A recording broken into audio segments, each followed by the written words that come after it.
Hajui, hajui ndio atajua mimi na nani. Unafikiria mimi mwenyewe nimefurahi kukuona? Mimi ningejuaje ni wewe ndio unakuja hapa? Hata ningejua ni wewe singeshinda nikingangana ati kwa simu na kuongelesha bwana. Unasikia umeniwestia time hata mimi.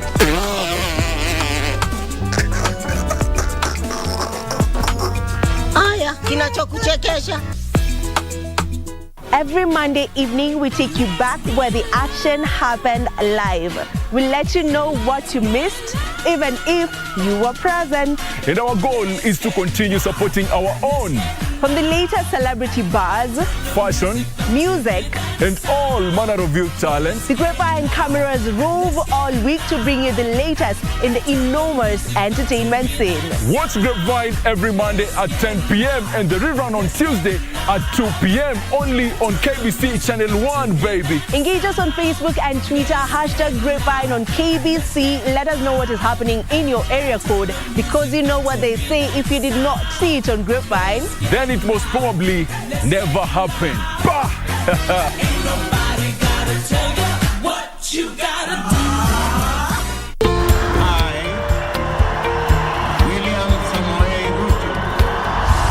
After the dust settled on rigorous campaigns, Kenyans are waiting for elected leaders to deliver on their pledges.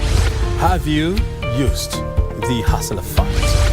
When your children sleep hungry, when you can borrow 500 or 1,000 shillings and they have some food on the table. So the 500 you're giving me now is my purchasing power has literally been diminished comparing to probably even January or December. But how have the leaders performed so far? In terms of the amount of money that is being disbursed, the minimum being 500 shillings, how do you scorecard that? No, that I'll give it a 2 out of 5. 2 out of 5. 1 out of 5. I'll still give it 5 out of 5. Every week, we bring you an honest assessment of the national and county governments. What is the impact of the Hustlers Fund? There are people who borrow praying they don't have to pay back. For example, they pray that the owner dies. The Scorecard, every Tuesday at 10 p.m. on KBC Channel 1. Take on Tech, a weekly program that brings you technological debates and concepts. Let us assume we have a young innovator who has come up with an app. Financial technology and financial services is a very complex game. Keeping you up to date with the latest tech news both locally and internationally. Apple has lost its position as the most valuable firm amid tech sellers. We also explore different innovations by our very own young innovators. Make sure you don't miss. Tune in every Monday at 10:30 p.m. only on KBC Channel 1.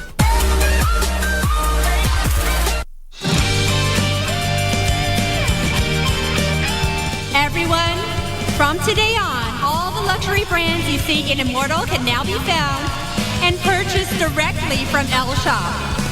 Just now, I lost control. That doesn't matter. Just try to shake it off. Why are you playing this song for me? What? Stop coming up with lame excuses to lie to me. Oh, Mr. Bai. Do you have any interest in writing some articles? Huh? I told you before. You're just like my childhood friend.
For Good Morning Kenya. Welcome to the program. Hello, and I hope you're doing fantastic. It's the 27th day of March 2023. The month is almost coming to an end. How are you doing? My name is Victor Lo. Please talk to us. Where are you watching us from on this chilly Monday morning here from the capital center, Nairobi? The show is on, and I'm not alone as usual. Doreen is here with me. Doreen, good morning. Good morning Lady to you. in red, dancing with me. Good morning to you. How are you doing? I'm doing great. Good to see you. Good to see you. Ray is on the other side. Ray, hi. Good morning. Good to see you. Uko fiti? Kabisa? No, uko prepared. I won't say for what. I am ready. What are you prepared for? Regina is prepared today. You have to be specific. What are you prepared for? And by the way, Regina was doing some jogs in the studio like today. I don't know what she was ready for. She's ready. Is it your birthday or something? Regina's birthday is way. My birthday is still far off. However, being the 27th, as you've rightfully put, Victor, is a day that, it is highly anticipated, and this is why. Yesterday, leader of the opposition, that is Azimio la Umoja One Kenya Alliance, Raila Odinga, threw the gauntlet, so to speak, to the government and dared the security operators to arrest him as he leads protests today. This is coming on a backdrop of protests that were held last week, and we saw running battles between security officers as well as demonstrators, and there was a lot of chaos in the Central Business District as well as other areas that the opposition took these particular demos that are pegged on bringing the cost of living down. That is what they are saying, but today we're waiting to see who is going to blink first. Is it the opposition or is it government? Especially after that utterance by leader of the opposition, Raila Odinga, at a time when government has gone further and maintained and also issued clarity in regard to the position of the said protests or demos. So this morning, it's going to be quite a busy day, especially for media houses. And we are likely to see a change in the coverage of these particular demos. This is after some questions were posed in regard to how the media handled the protest last week. So in summary, Victor and Doreen, I'm saying we are ready because we are not going to get flat-footed this time. Some of us covered the demos in dresses on Monday. Today we are ready. Today you're ready. Today you're ready. Ready for the job. All in a day's work, right? Yeah. All in a day's work. All right, let's just pray and hope that today it's going to be peaceful. Yeah, just want to ask you guys, Doreen and Victor, what do you think about the security situation in the Central Business District as of this morning? Today it was beefed up. Just coming to work using Mombasa Road, areas around Haile Selassie Avenue, coming through Kenyatta, and also around University Way roundabout. So for those planning to be there for today's demo, today being day 1 and Thursday day 2, make sure it's peaceful. I mean, people are citing Article 37, but then again, we keep saying that where your right starts is where mine ends, or where yours ends is where mine starts. So yes, the law allows it, but in a structured, peaceful manner. Yeah. Yes. I think we have to get used to other ways of doing things. Yep. I mean, there is no harm in just picketing in a peaceful manner. There is no harm. Yeah. Yes, you said Article 37 provides for that, but can we do it differently? I was just telling Ray earlier on, I don't know how South Africa did it last week on Monday, because it looked so structured, so organized. There was no back and forth, at least from what we saw even from international media. Yeah. So, it is your right to picket and demonstrate, but not at the expense of other people who do not want to be part of that. Yes. Let's wait and see what's going to happen today. Yeah, right, Ray who's ready. All right. Now let's pick it up from there and look at what has been developing in the last 18 hours. And we start off with that issue that we have highlighted for you, is at the state. What does the government say in regard to the planned protests? Now, according to Interior Cabinet Secretary Kithure Kindiki, the planned anti-government protest by the Azimio la Umoja coalition is illegal, and anyone planning to cause chaos will be dealt with in accordance with the law. Kindiki is further proposing amendments to the Public Order Act to regulate demonstrations and hold organizers accountable for injuries inflicted on persons, as well as compensation for property damaged during the said demonstrations.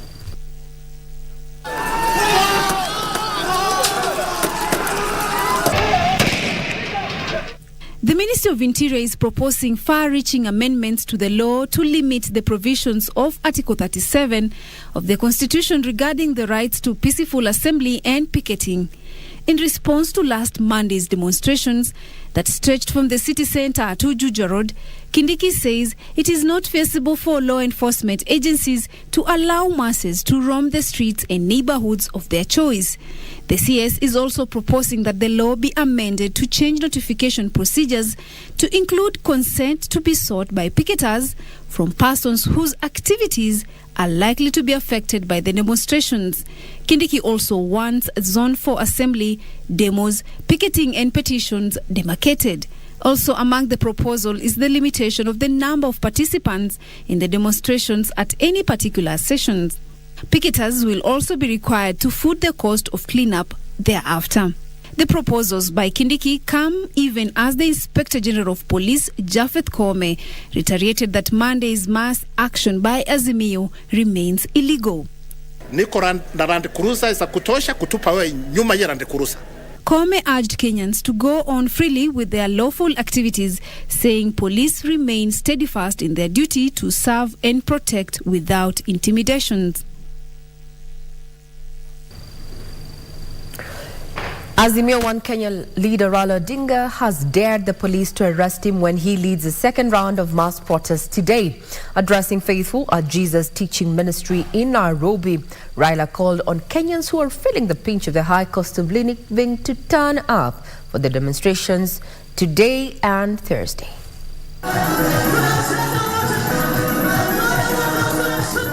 Azimio la Umoja One Kenya Brigade sought divine intervention at Jesus Teaching Ministry in Nairobi ahead of the second round of mass protests against the government on Monday. The opposition dismissed the declaration by the Inspector General of Police Japhet Koome that outlawed the demos. Let me tell you, Mr. Koome, that the rights which are enshrined in the Constitution, which Kenyans fought for, are not favors. They are not favors from any particular person or authority. We have complied with the law. And the law that is supreme in this country is our Constitution. Article 37 yatupa sisi haki kama wa Kenya kuweza kufanya maandamano haya. Lakini tunapeana notisi kwa polisi tu ili polisi waje walinde usalama. Kwa hivyo ile tumetoa ni notisi, sio ruksa tumewauliza. Wewe police inspector, IG, hatuja kuuliza ruhusa, huna ruhusa unaweza kutupatia? Hiyo maandamano tunafanya ni maandamano ya amani na sheria imekubali. Bwana Koome, koma kabisa kesho, usilete fujo. Koome wewe koma, usilete fujo. Article 37 of the Constitution states every person has the right, peaceably and unarmed, to assemble, to demonstrate, to picket, and to present petitions to public authorities. The Azimio leaders have dared the police to arrest them on Monday if picketing amounts to lawlessness. Kesho umesema unaweza kutuweka pingu sisi viongozi. Njoo uniweke pingu. Kesho itakuwa ni siku yako. Kesho itakuwa ni siku yako kuniweka pingu bure bila makosa yoyote. Lakini ujue siku yako itakuja. Wewe utawekwa pingu kwa ile makosa utafanya kesho. Sio bure. Unasema ati utaweza kushika kila mtu. Mimi niko tayari. Nitakuwa kwenye mstari ya mbele. Bwana Koome, hapana tuma askari, njoo wewe mwenyewe tuonane na wewe ana kwa ana.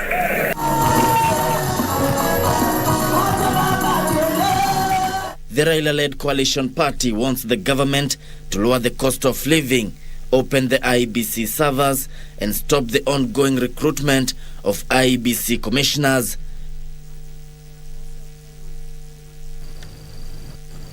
Quite the day there, and we're going to be there on hand to bring you the developments, because that particular day that we're talking about is today.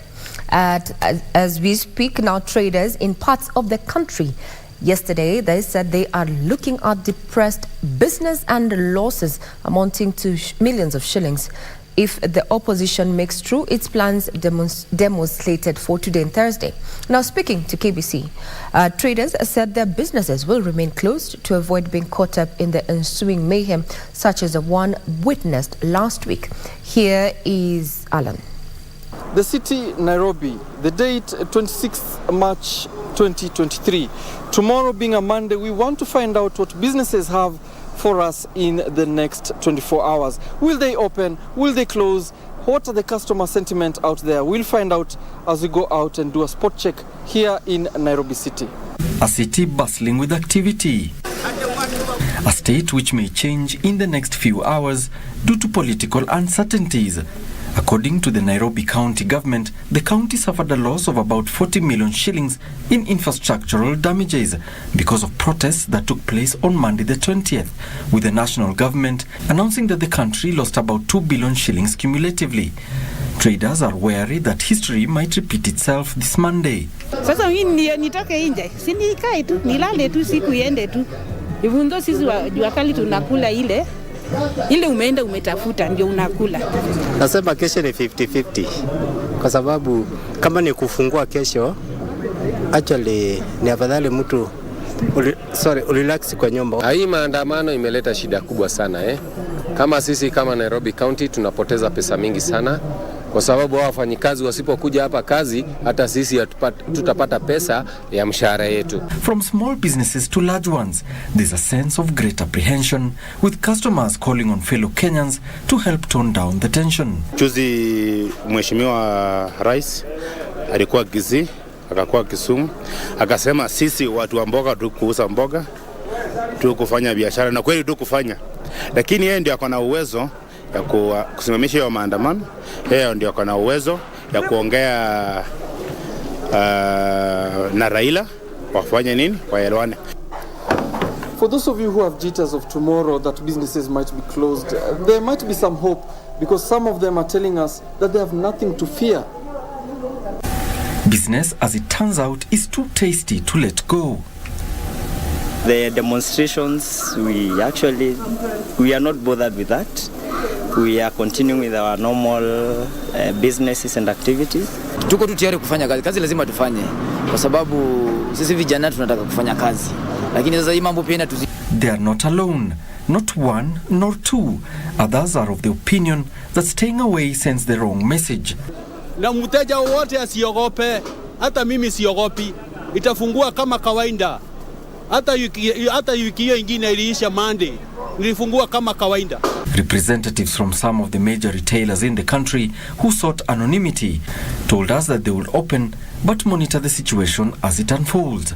From our exploits here in the city of Nairobi, we've seen that there's a 50-50 chance that businesses might open, from small businesses to medium-sized businesses to even large ones. They tell us that jitters from last week may also creep into this new week.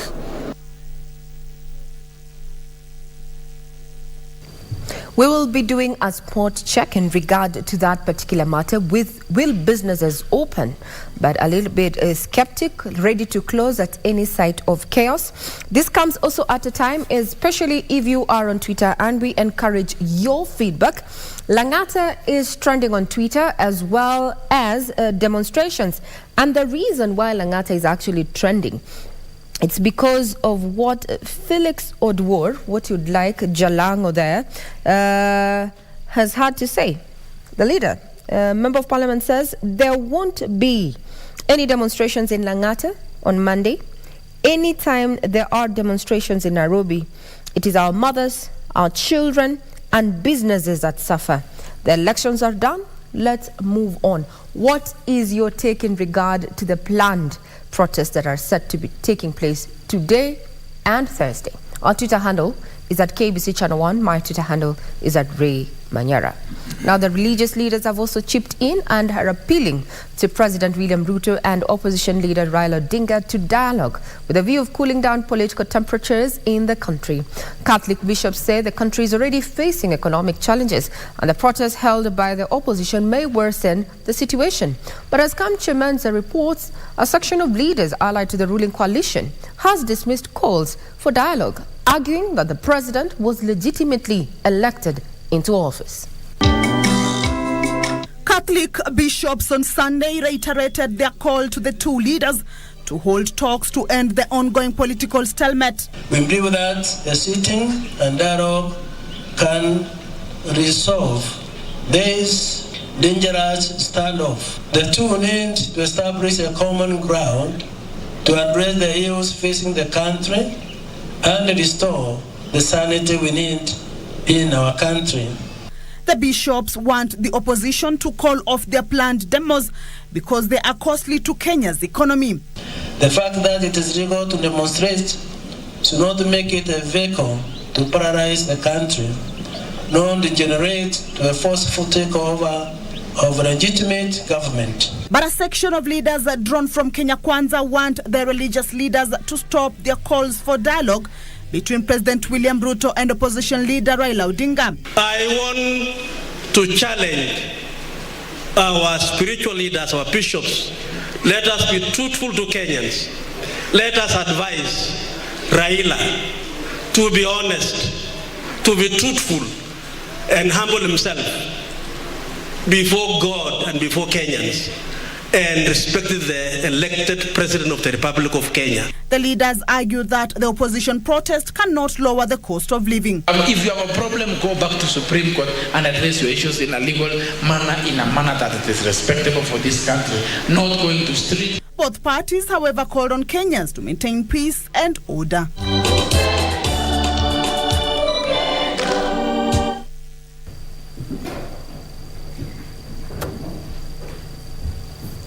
Now, those are calls by religious leaders there for dialogue, while those allied to President William Ruto's camp argue that the opposition should accept the results and move on, and that there will be no room for dialogue. That's a conversation I'm sure that my colleague Victor Law is going to be addressing, if not today, in the course of this week. Dialogue. Is dialogue on the table? Is it an option between President William Ruto and opposition leader Raila Odinga? Keep tweeting. We are going to be sampling your tweets in the course of this particular broadcast. As we say, one of the directions that the security operators is taking today in light of the planned demos is that Inspector of Police, that is Japhet Kome, has asked members of the public to take photos of anyone carrying stones during the demonstrations. And in a rejoinder, we are having politician George Wajakoya saying that people going for demonstrations should instead take photos of police as part of his strategy to gather evidence. Tweet at KBC Channel 1 at Ray Manyara. What is your take in light of today's planned demos by the opposition? Now, President William Ruto has started his 4-day official visit to Germany last evening. And during the visit, the president will engage the leadership of the European Union in a meeting aimed at reinforcing Kenya's commitment to the Kenya-EU strategic dialogue to deepen the partnership between the country and the Union. The head of state will also deliver a keynote address at the Berlin Energy Transition Dialogue, outlining the challenges of the energy security amidst worsening a climate crisis and the push for investments in renewable energy in Kenya and Africa. Kenya's ambassador to Germany, Tom Amolo, said the visit would boost Kenya's standing as a destination for foreign direct investment.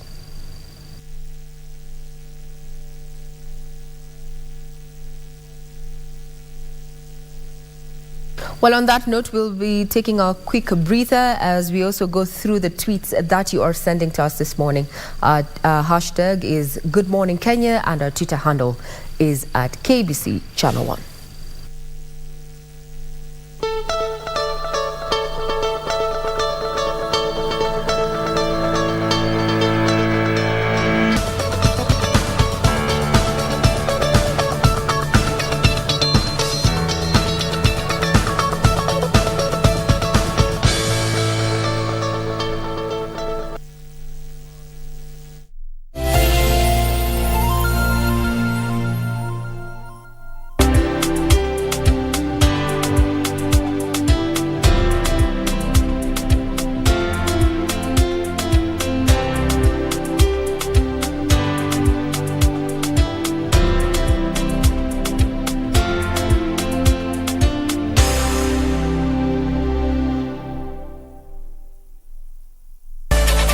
on Tech, a weekly program that brings you technological debates and concepts. Let us assume we have a young innovator who has come up with an app. Financial technology and financial services is a very complex game.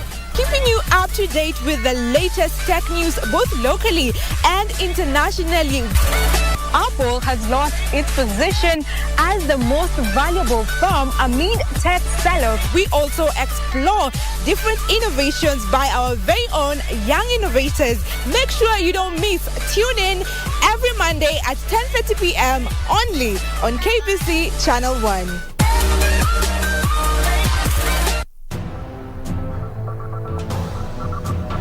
He is a fool who has lost sight of what matters. Manta rabaina wahka kawan. Manta werarena. Huyu contact. Ni msichana umekuwa kitext. Sir, contact ni contact. Not if you're making it personal. Jamaa, kila saa ni kunyambisha. Nini? Suseme. Watajua kwa nini kachumbari haipashwi moto. Our transport has been compromised. Me and my team have hit an ID. Hii ni rescue mission. Kuna police vehicle imechapwa na ID. It's a very simple mission. But stay alert. Hizi ng'ombe zinachungwa na nani? Every Monday evening, we take you back where the action happened live. We'll let you know what you missed, even if you were present. And our goal is to continue supporting our own. From the latest celebrity buzz, fashion, music, and all manner of youth talents, the Grapevine cameras rove all week to bring you the latest in the enormous entertainment scene. Watch Grapevine every Monday at 10 p.m. and the rerun on Tuesday at 2 p.m. only on KBC Channel 1, baby. Engage us on Facebook and Twitter, #Grapevine on KBC. Let us know what is happening in your area code, because you know what they say, if you did not see it on Grapevine, then it most probably never happened. Bah! Ain't nobody gotta tell you what you gotta do.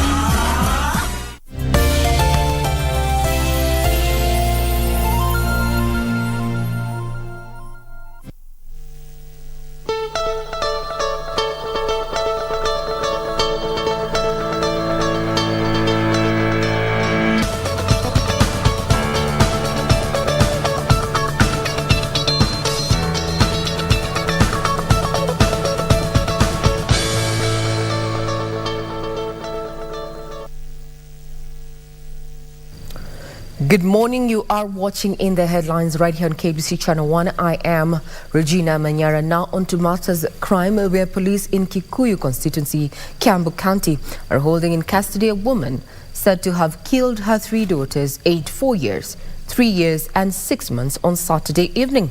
The 29-year-old woman from the Goto village is said to have thereafter attempted to commit suicide. And in Meru, a man is suspected of killing his wife and their 5-year-old son.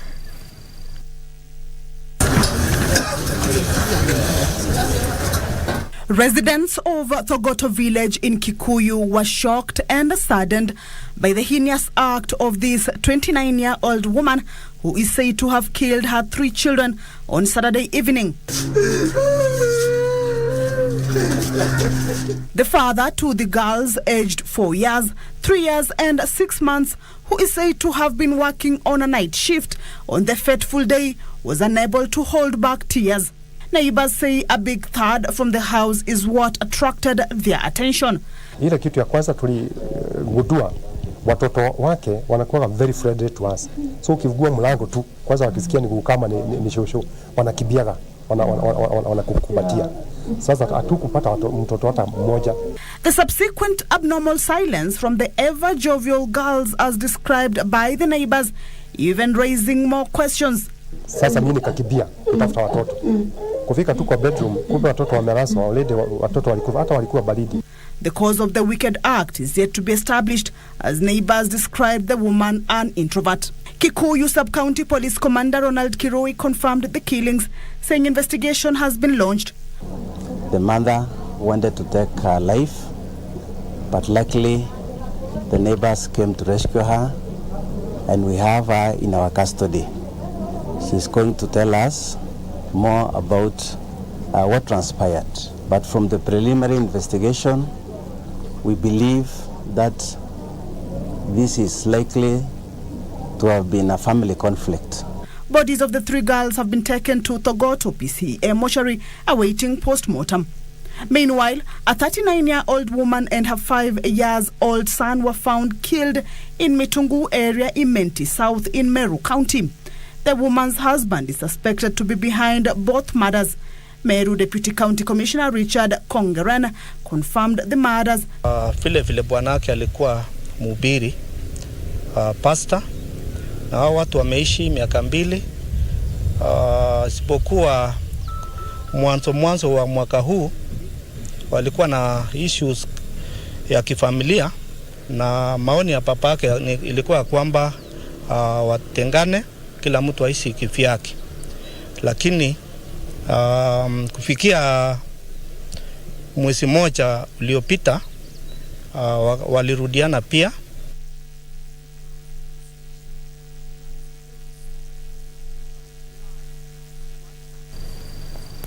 Quite sad there. At a time when families are looking for children, one has decided to take the life of not only one child but 3. It's a pity that children have to suffer for the crimes, or rather the situations that adults can deal with. Now, Kenya Agricultural and Livestock Research Organization and the Ministry of the State Department of Environment and Climate Change are working in partnership to come up with ways to mitigate the biting drought experienced in Kilifi County. Speaking during a public awareness forum in Mtwapa, where they planted 2,000 seedlings, the Principal Secretary, State Department of Environment and Climate Change, Festus Ngeno, said it is in the best interest of residents to embrace the culture of planting trees in a bid to mitigate climate change.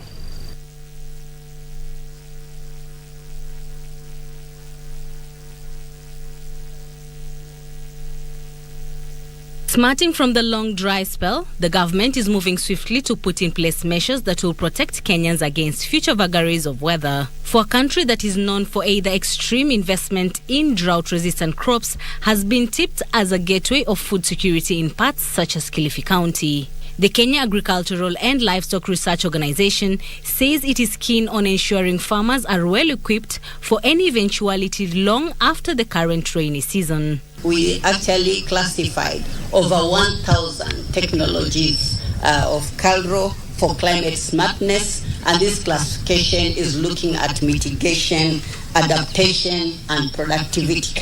We will be advising you from time to time. We'll be issuing advisories so that we are all adequately prepared as we observe the season. Kilifi County Deputy Governor Flora Chibule says the empowerment of local farmers will go a long way in making the region food secure. Hapa tunazidi kujizatiti kuambia wakulima wetu na wale watu wa mashinani waache kukata miti. Manake kwa ajili ya umaskini miti inakatwa kule, wauze makaa. Lakini tumeona imechangia pakubwa ya kwamba tuna uhaba wa mvua, na hilo ni jambo tunalichukua na tunaweza kuzungumza hata huko mashinani. Kilifi County is among the regions that have been hardest hit by the lengthy dry spell. To ensure that the current rainy season does not go to waste, locals are encouraged to plant trees to make the region fertile for crop farming. Kila mtu tu akipanda 30 trees per year, I'm told within the 10 years horizon that we plan, kila hiyo 15 billion tutakuwa tumehitimisha. And that helps us in terms of climate change mitigation and adaptation programs, ndio tuweze kupata mvua mzuri, tupate maji mingi, na tuweze kupata chakula kwa watu. To sports. The national soccer team Harambee Stars left the country Sunday morning ahead of their international friendly against Iran on Tuesday. Next week in Tehran, Stars travel to Tehran for the match as they make their comeback to the international stage since February last year.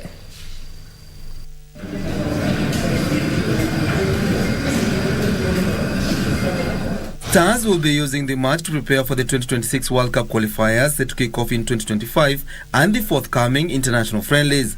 The match will be Kenya's first international encounter in 16 months and will be Engin Firat's fifth match in charge since being appointed in September 2021. It will be the first time in several years that Kenya is facing a team which is ranked top 30 in the FIFA standing. The Kenyan contingent has 24 players, including striker Masud Juma, who passed a late fitness test. We expect that to see very good match, no matter who is going to win, but the matter is they have very good play and fair play, and I'm sure it's very good for both sides to get good experiences out of that match. Harambee Stars have had a one-week intensive training at Kasarani Stadium ahead of the international assignment. All the best to the team there. Now, Otada, Paradiso and Hindu Siamsevek Koko teams were among teams that qualified for the semi-finals of the Koko Competition Championships held on Sunday at the Premier Club in Nairobi.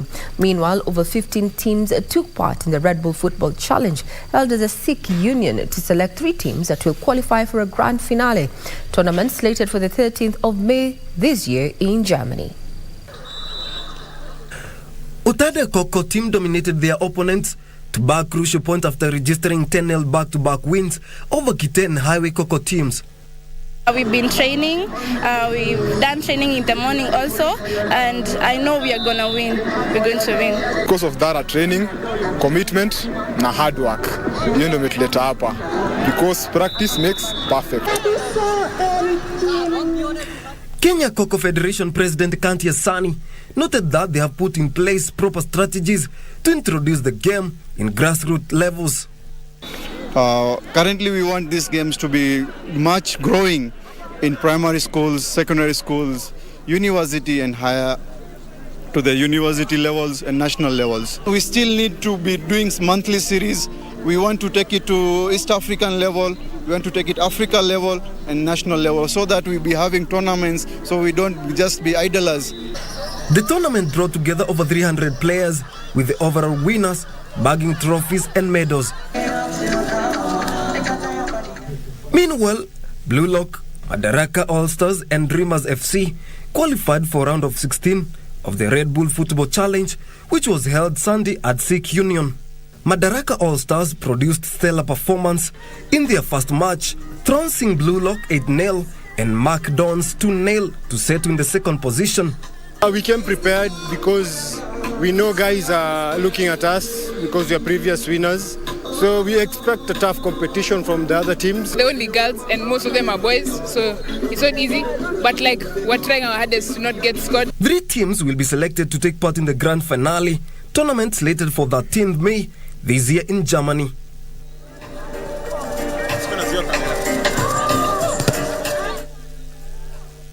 Now that puts a cap in for the headlines this morning. Remember, our website is up and running and open for your perusal. www.kbc.co.ke. A spot check that is currently underway within CBD and its environs indicates that there's heavy presence of security apparatus in major bus termini as well as streets across the central business district.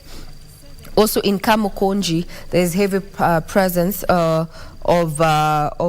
police ahead of the planned demos by Azimio One Kenya Coalition, the opposition, given that what we saw last week, there's quite some heavy presence there. And reports coming in from Eastleigh, it indicates that there's also heavy presence within Eastleigh and a majority of the shops are closed. Get tweeting, tell us your experience on this particular day where leader of opposition Raila Odinga dared security operators and government by extension to arrest him as he intends to lead the protests that have already been termed as illegal. Our Twitter handle is at KBC Channel 1. I want to wish you a pleasant viewing ahead and hand you over to my colleague Victor Olo for a candid conversation. Do keep it right here.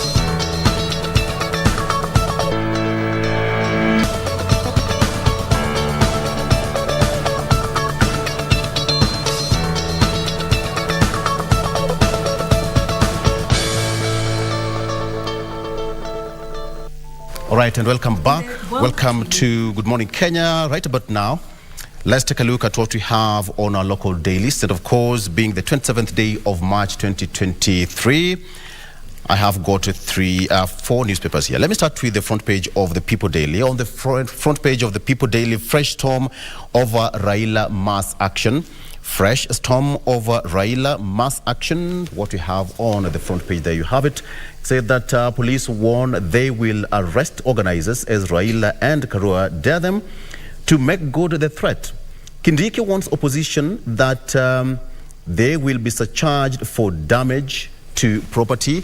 Ruto leaves for Germany, but NAC Kenya says that he will be held responsible. That is what's on the front page of the People Daily.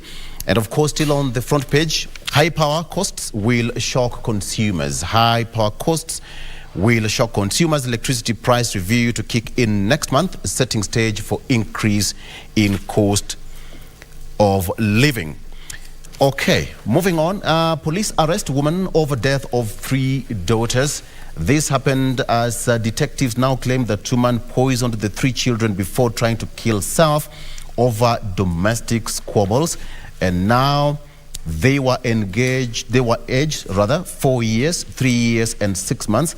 The bodies have been moved to Kikuyu Hospital mortuary. And according to Kikuyu Sub-County Police Commander Ron Kirui, who said that the 29-year-old woman attempted to hang herself, is in police custody awaiting investigation.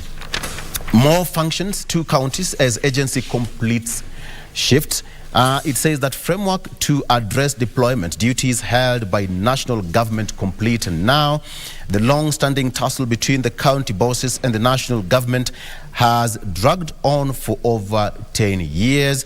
Intergovernmental Relations Technical Committee says that it has developed a comprehensive framework that will address deployment plans covering budget, resources, staff, systems, facilities, equipment, and machinery, among others. Okay.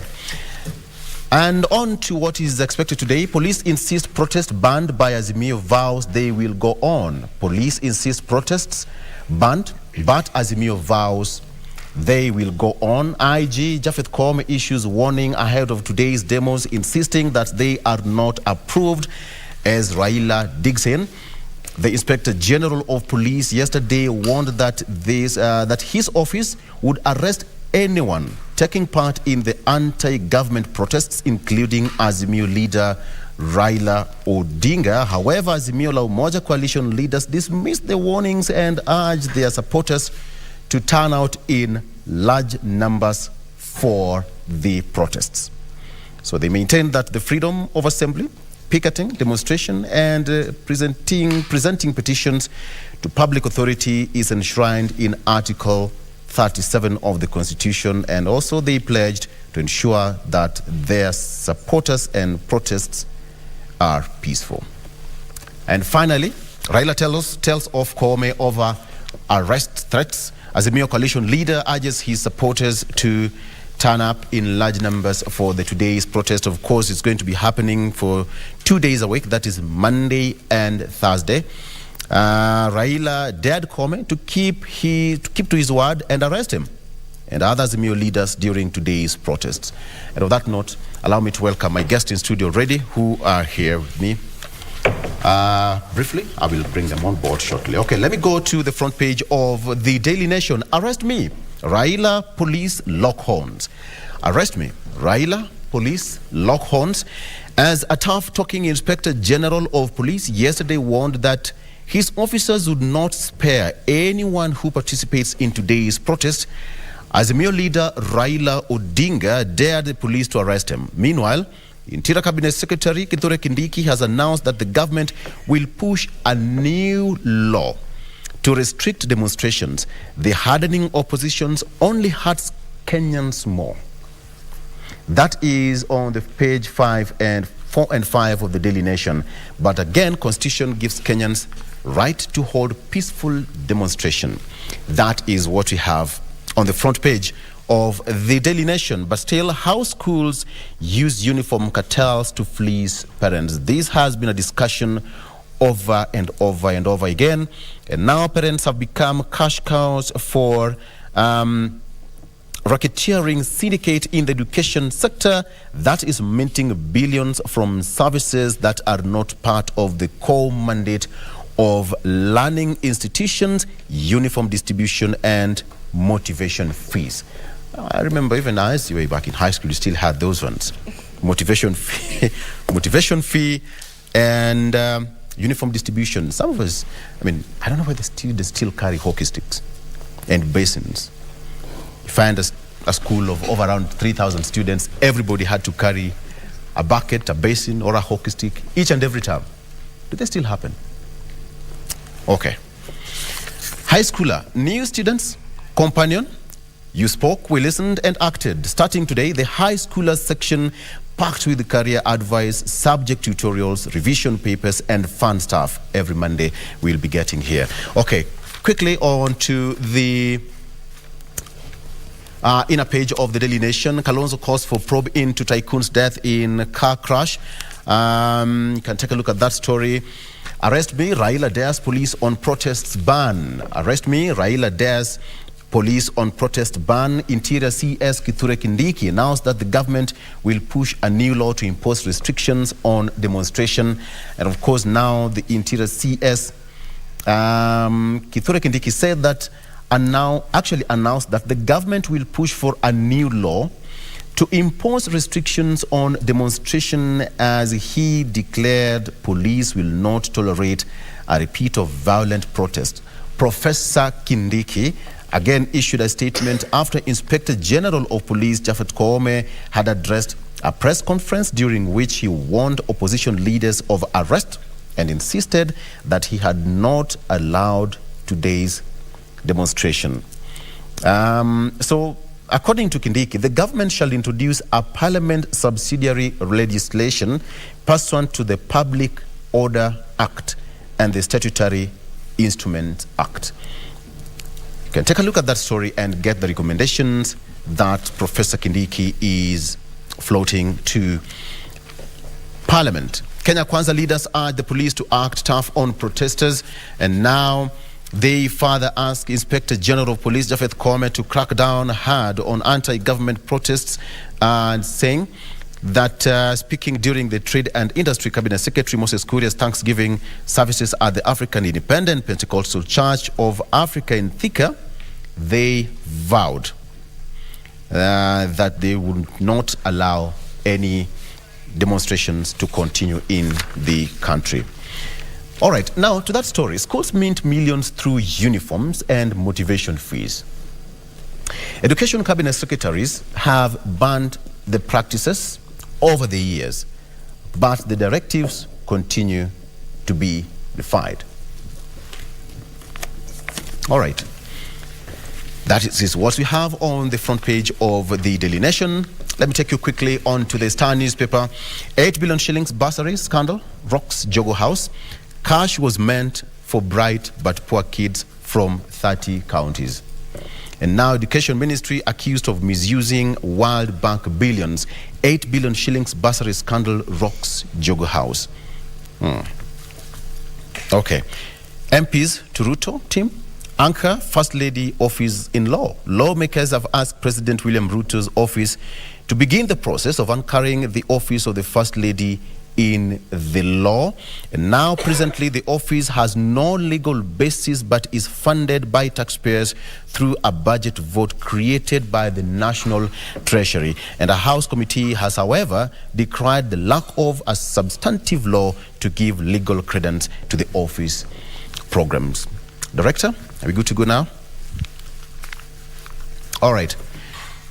Right about now, let me introduce my guest, and then now we get into the here on what you have on the front page of the Standard. Let me start by Esther Nyonje. Esther is a political analyst, and she's also quite passionate about governance as well. Welcome to the program, Esther. Thank you so much, As Victor. well as Christine Odera. She calls herself daughter of the land, and she'll tell me why she calls herself daughter of the land.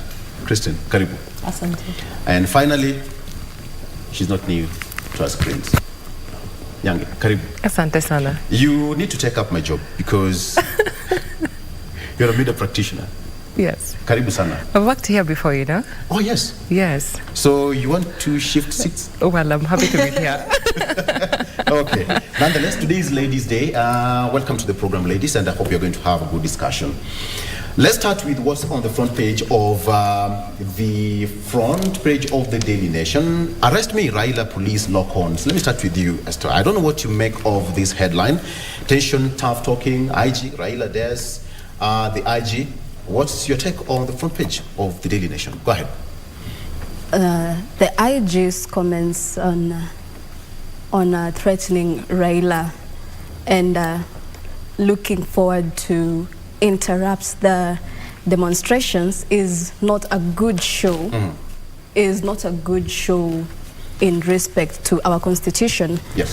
Article 37 of our constitution gives the right of every citizen in Kenya to hold demonstrations, peaceful demonstrations, picket, and air the grievances in that way. So this tough talk from the IG to Raila Odinga is looking like a breach of the constitution, because at what capacity is he stopping Raila's rights to picket? Yes. And Raila does not seem like he is going in the way of unpeaceful demonstrations. His agenda is to give accountability to the government, because what channels, this is one of the channels he's using. So this tough talk is not coming out right. So which means he's just exercising his constitutional right. He is exercising his constitutional right. And it's also a way to follow up on the promises and deliverables that are to be delivered by Kenya Kwanza government. You can see the Prime Minister, the former Prime Minister of UK, Liz Truss. She resigned because she could not lower the high taxes in the UK. She could not bring inflation down, and she was asked to resign, and she resigned. So maybe this is one of the ways Raila is using to give accountability from the government. Christine, Article 37 has been mentioned quite several times, but the two gentlemen are now talking. Arrest me, do this, I will do that. What do you make of that?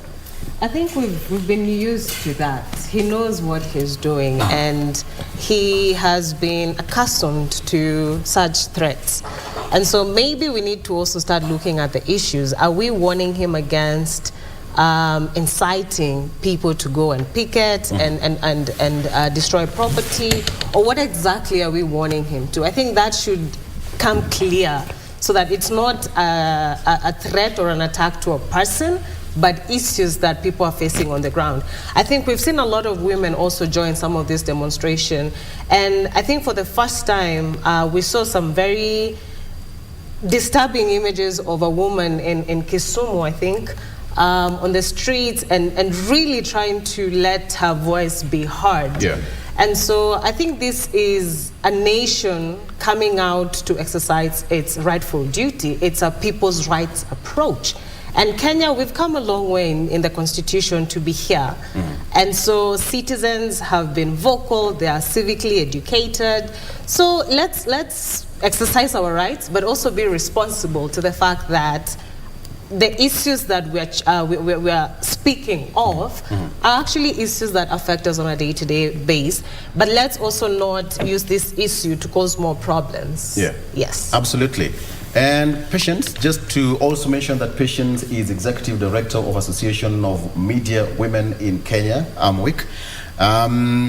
During your roundtable discussions as practitioners, and Article 37 also, that's also your right, so to speak. All of us, we have got that right, but there is a limitation, of course.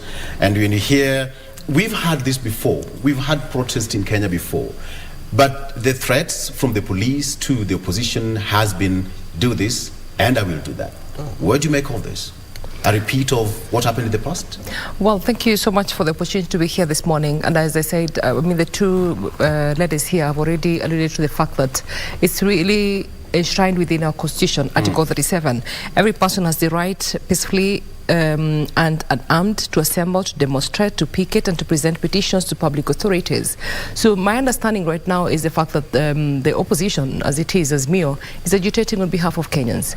And as we do so, then the responsibility is, what is the conduct of the persons who are going out to demonstrate?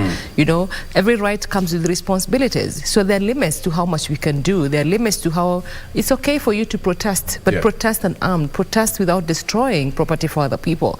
So the thing is, everyone is feeling very tired this morning. You can imagine that people want to go to work. It's a Monday morning, but you know, you really don't know what happens. Should you drive? Should you not drive? Should you leave the house? Should you not leave the house?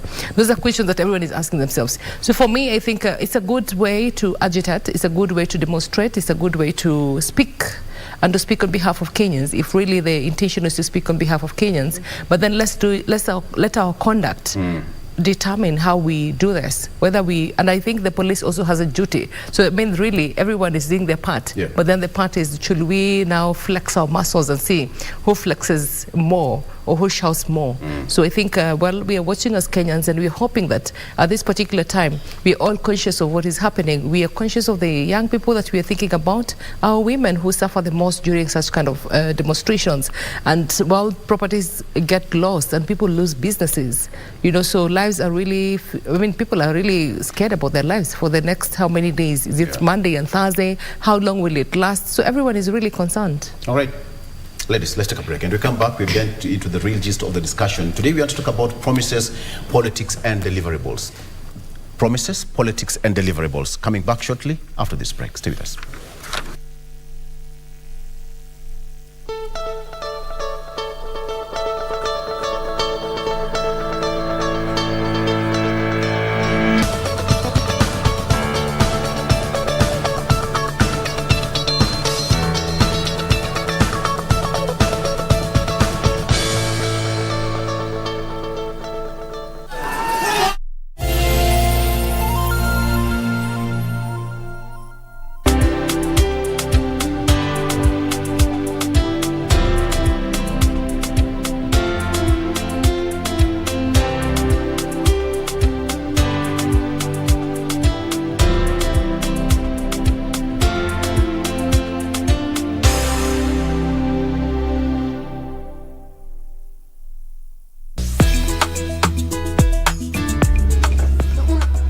nikionanga mtoto ya shule ana surura hivi na uniform, wakati ki watoto wengine kwa klasa anasoma na sikiana jamukwa. Unafanya nini hapa na wengine hapo kusoma?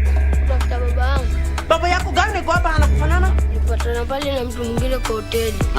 Ananiongelesha vibaya. Nani anakuongelesha pale? Hujamwambia wewe ni mtoto wangu? Hajui. Hajui? Atajua ndio atajua mimi na nani. Unafikiria mimi mwenyewe nimefurahi kukuona? Mimi ningejuaje ni wewe ndio unakuja hapa? Hata ningejua ni wewe singeshinda nikingangana ati kwa simu na kuongelesha bwana. Unasikia umeniwestia time hata mimi.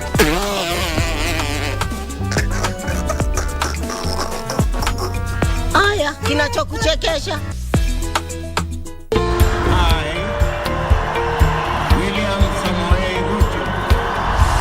After the dust settled on rigorous campaigns, Kenyans are waiting for elected leaders to deliver on their pledges. Have you used the hustler fund? When your children sleep hungry, when you can borrow 500 or 1,000 shillings and they have some food on the table. So the 500 you're giving me now is my purchasing power has literally been diminished comparing to probably even January or December. But how have the leaders performed so far? In terms of the amount of money that is being disbursed, the minimum being 500 shillings, how do you scorecard that? No, that I'll give it a 2 out of 5. 2 out of 5. 1 out of 5. I'll still give it 5 out of 5. Every week, we bring you an honest assessment of the national and county governments. What is the impact of the Hustlers Fund? There are people who borrow praying they don't have to pay back. For example, they pray that the owner dies. The Scorecard. Every Tuesday at 10 p.m. on KBC Channel 1. You watch what you're saying, Irazabal. Julio wouldn't do it. Didn't you see him on stage accusing you? No!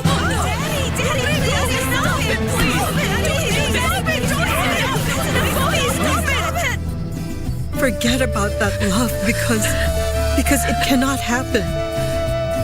Because it's not allowed. You and my son cannot be together. Amparo is the only woman I love in this world, Fabiola. I'm not giving her up. I think Fabiola is not a bad woman, but she's not what I thought she was. I think that you should forget about her. That's the best thing you can do, really.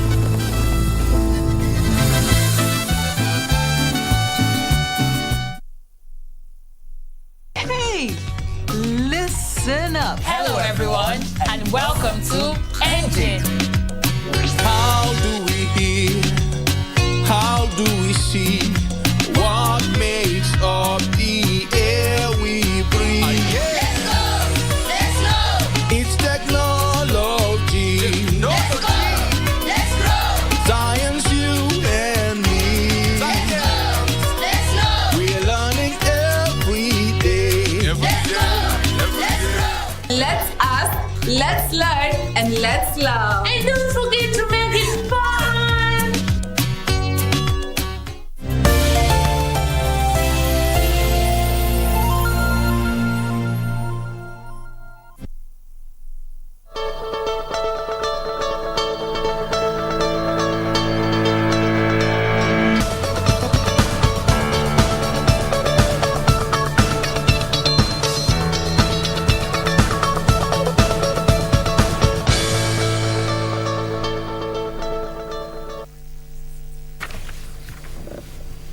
And welcome back. Okay, before we get into the discussion, let me take you on the front page of the Standard newspaper. Calls for sobriety and talks. Leaders are asking President William Ruto and Azimio leader Raila Odinga to sit and come up with solutions to the problems and stop the grandstanding. Leaders are asking President William Ruto and Azimio leader Raila Odinga to sit and come up with solutions to the problems and stop the grandstanding. We have got several leaders there, quote verbatim, of course, moving forward. Inside exploits of Kilifi's man of God under probe over boy's death. You can take a look at that story. Raila dares police to arrest him today as Kindiki rules out protests. Raila dares police to arrest him today as Kindiki rules out protests. Azimio leader says that police were given notice and they should not interfere with the protests. And on the other hand, Koome wants that the protests are illegal and anyone found with weapons will be arrested. And on this note, Koome said that weapons include things like slings, stones, rungus, the batons and what have you. For them, those are weapons. But there is now a call for leaders urging Ruto and Raila to give dialogue a chance. Again, coming back to you, Esther. Clerics, other NGOs, bodies calling for dialogue right now. Do you think this is going to be the way forward? According to your own understanding, do you think Raila is basically ready for another round of talks? Because this will actually culminate into another round of handshake. There is no other way, Victor. You know, they say that when diplomacy fails, force must apply. And if force applies, then that means if there is no dialogue, what's the other option?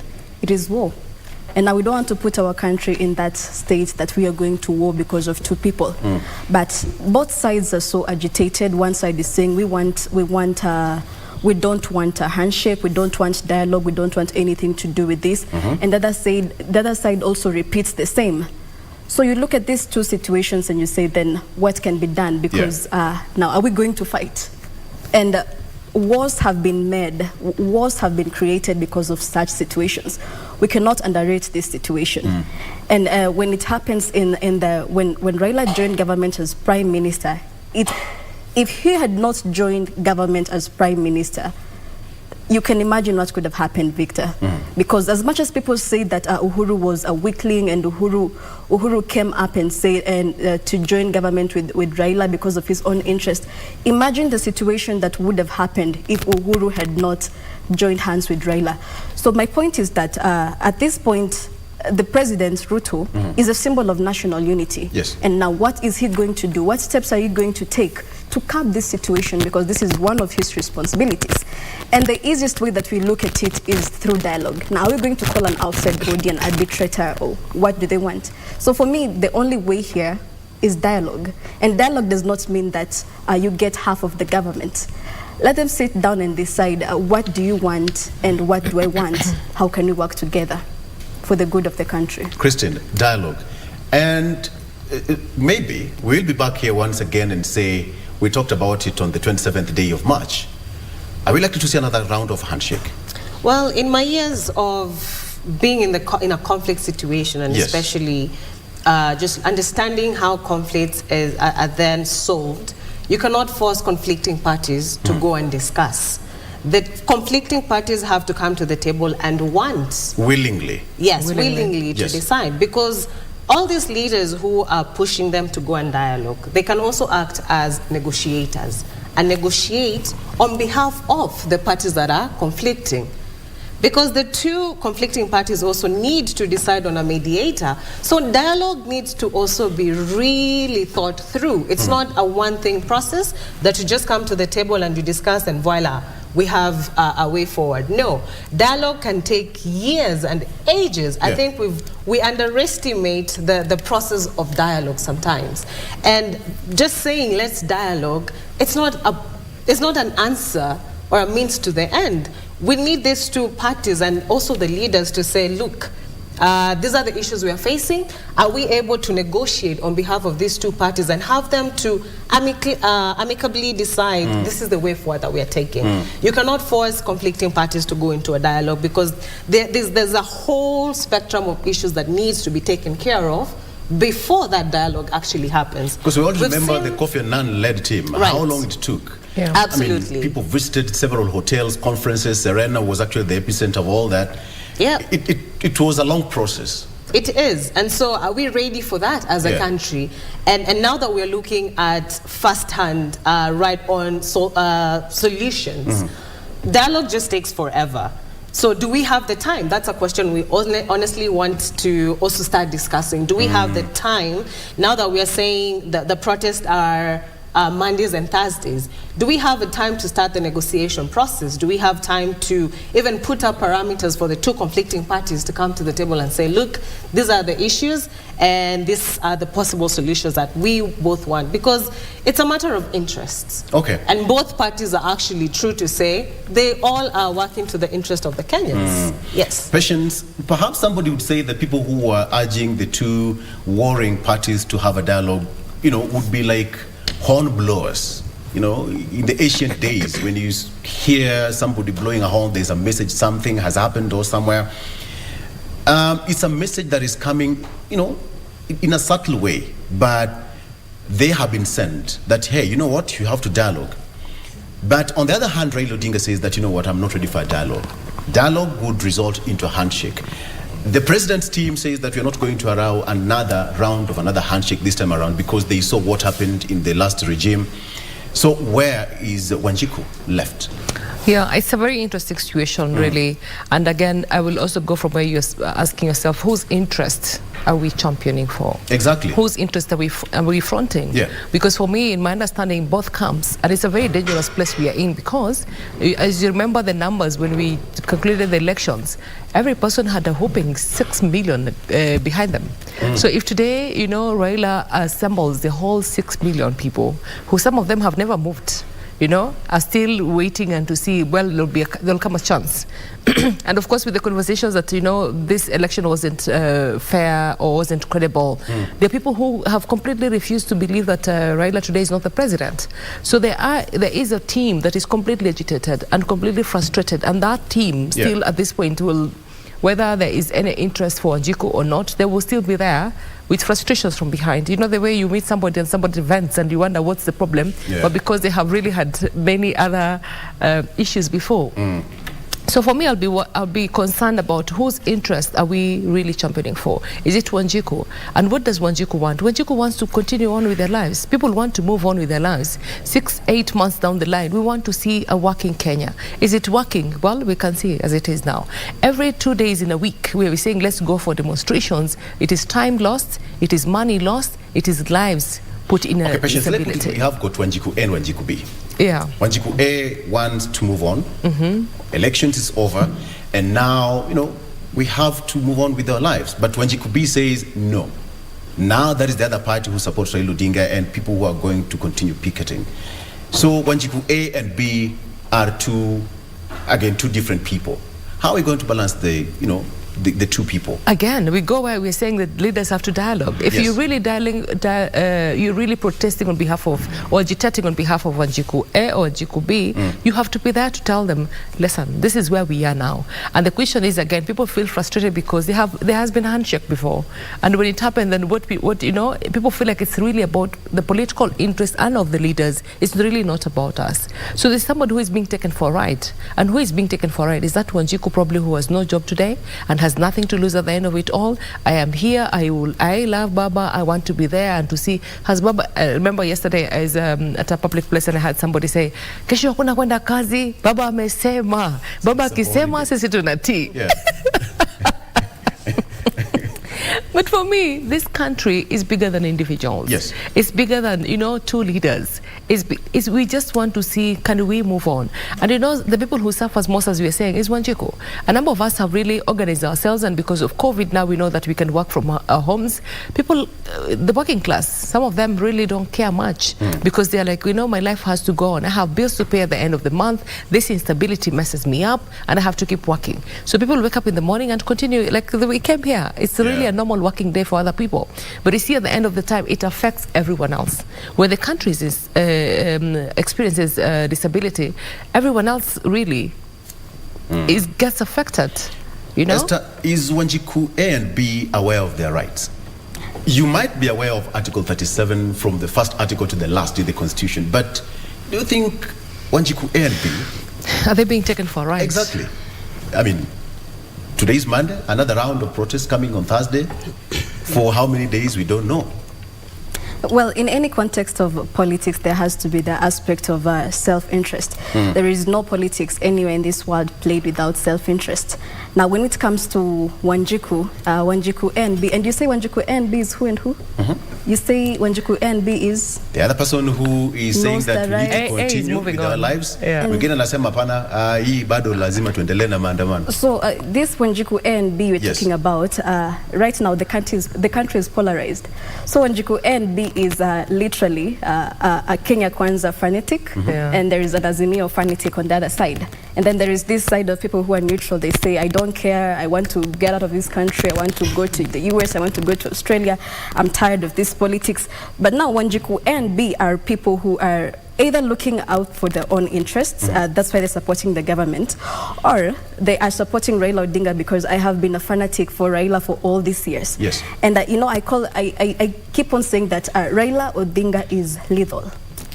You cannot underrate Raila Odinga because from 1997, when he was joining Moi's government, and then he falls out, he joins Kibaki's government, he falls out, joins Uhuru's government, and now in Ruto's government, he's still the topic of discussion.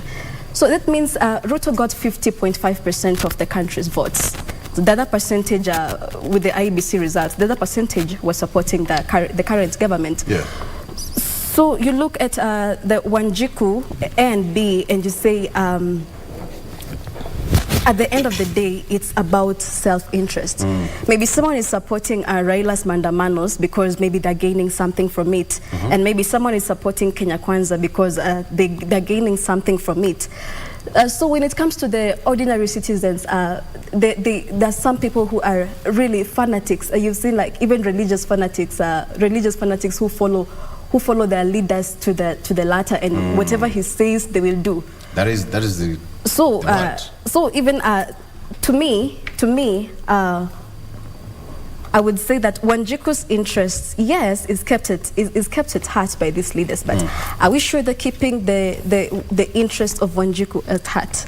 That is the question. I'm not so sure about that. So at the end of the day, it's about these leaders who are ahead, who are higher on the pyramid, to come together and consolidate their people and tell the people that this is the way forward and this is the way forward, because we cannot be all up there in the hierarchy of power.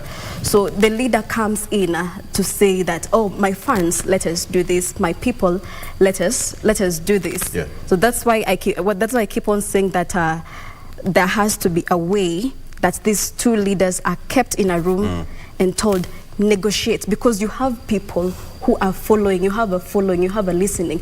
People are listening to you. People will do whatever you want to say. Yeah. So if they can put that at heart, then they will come together and say, okay, fine, let us move on. Because yes, there's that percentage of people that does not want to move, does not want to be interested in politics, but they're being affected. And as Christine says, that dialogue is a long process. It has a lot of. It's not an event. It's an event. It takes a lot of parties and what.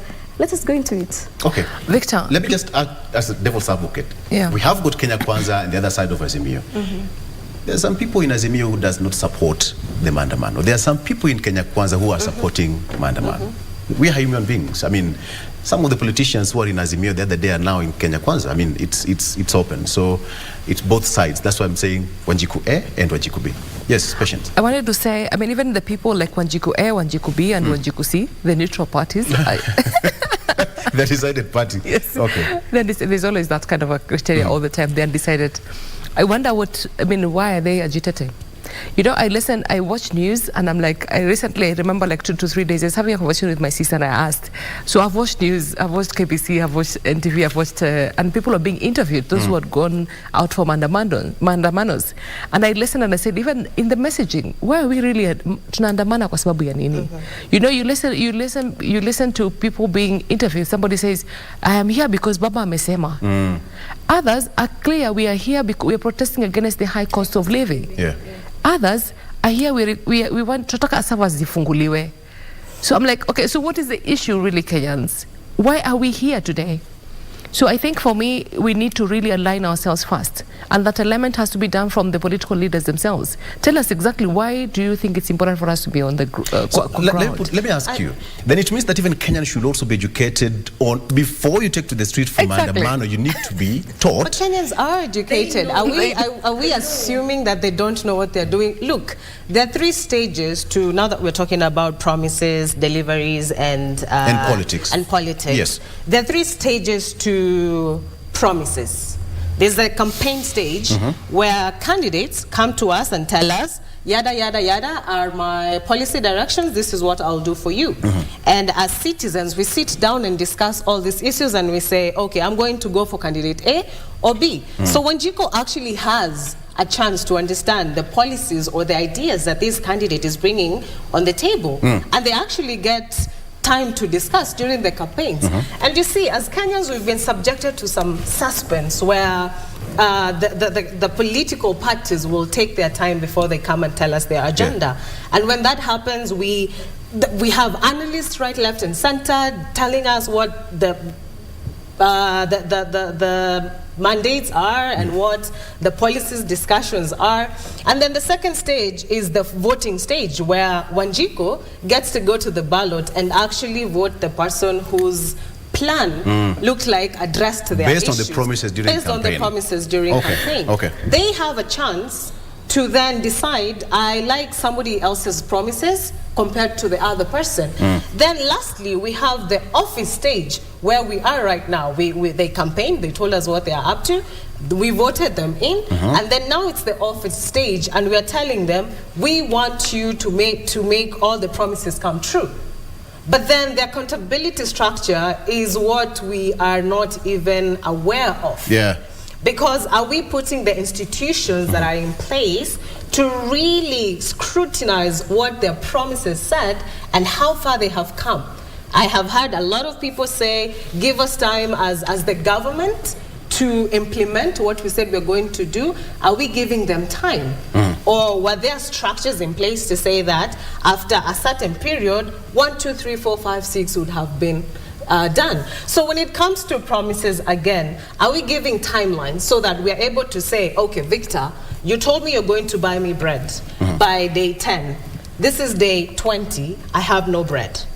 You said you're going to feed my kids. You said you're going to take my children to school. This is day 50, and you said you're going to take my children to school by day 15.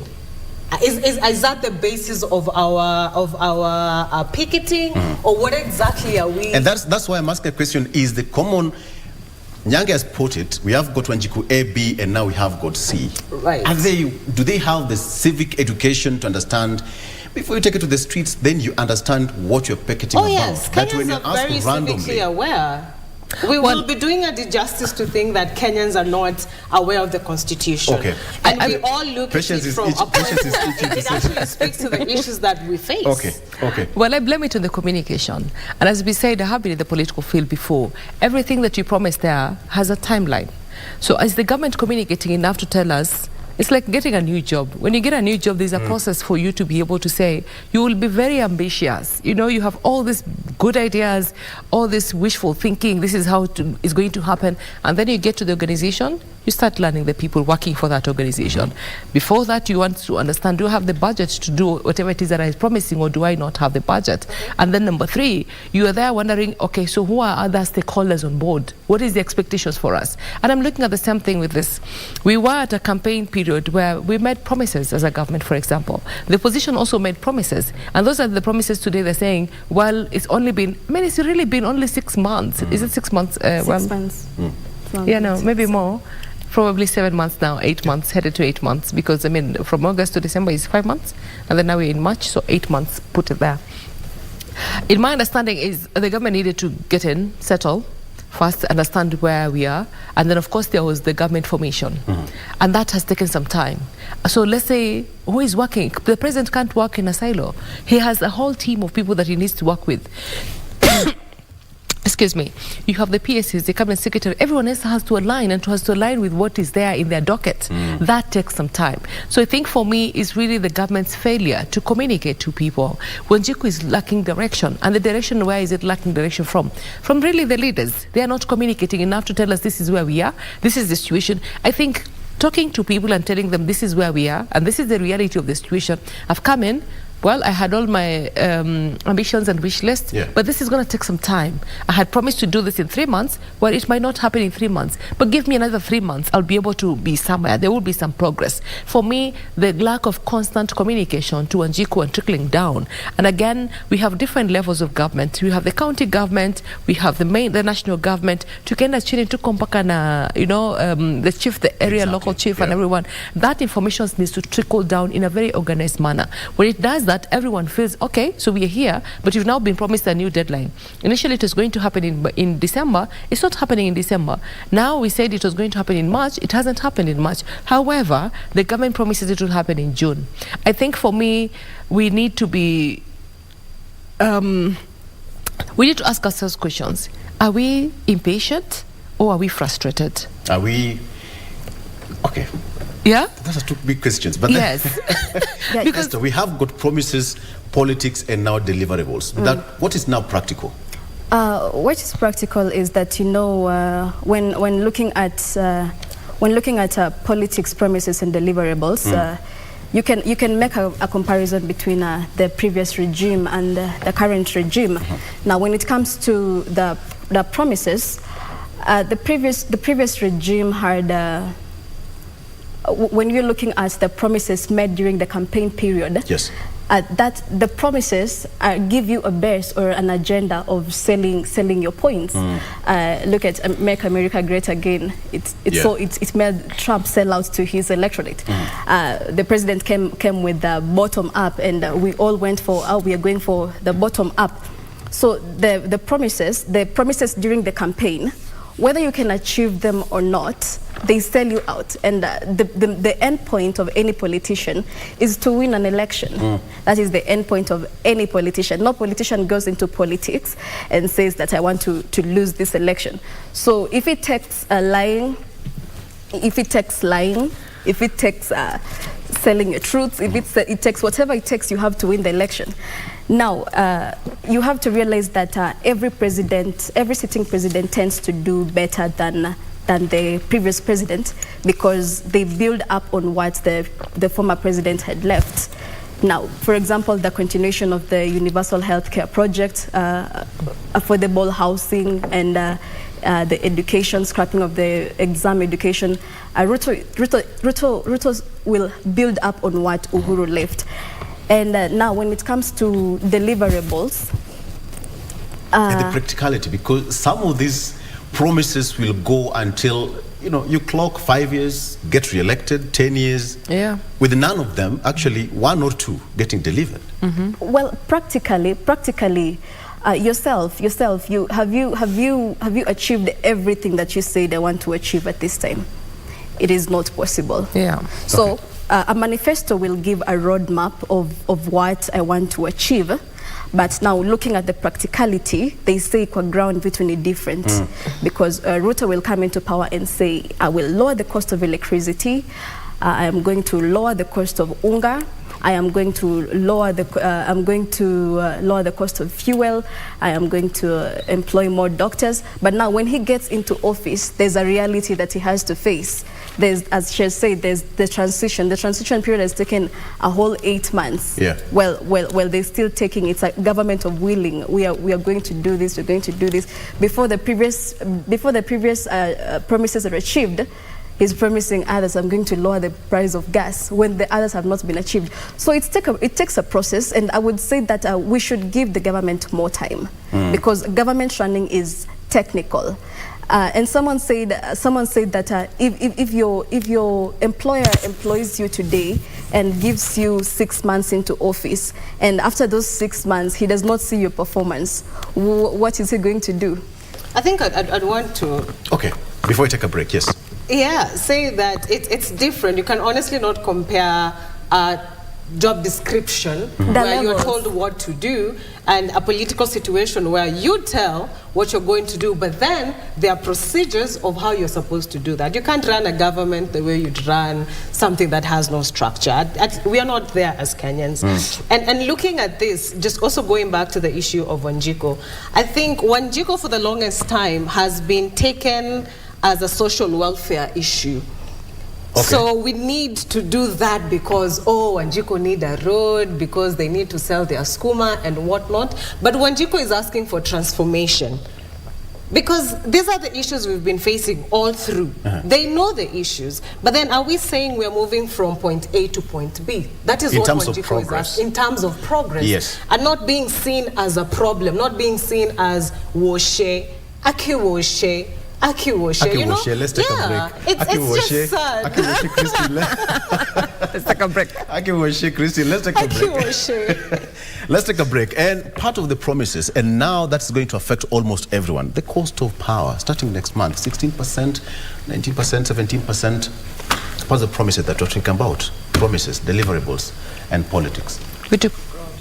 Exactly. We took a groundly different. And Patience is a politician and you contested for a seat. You know this firsthand. Let's take a break. Yeah. Akiwoshe, let's take a break. You will tell us. Okay. Shortly after this. Stay with us.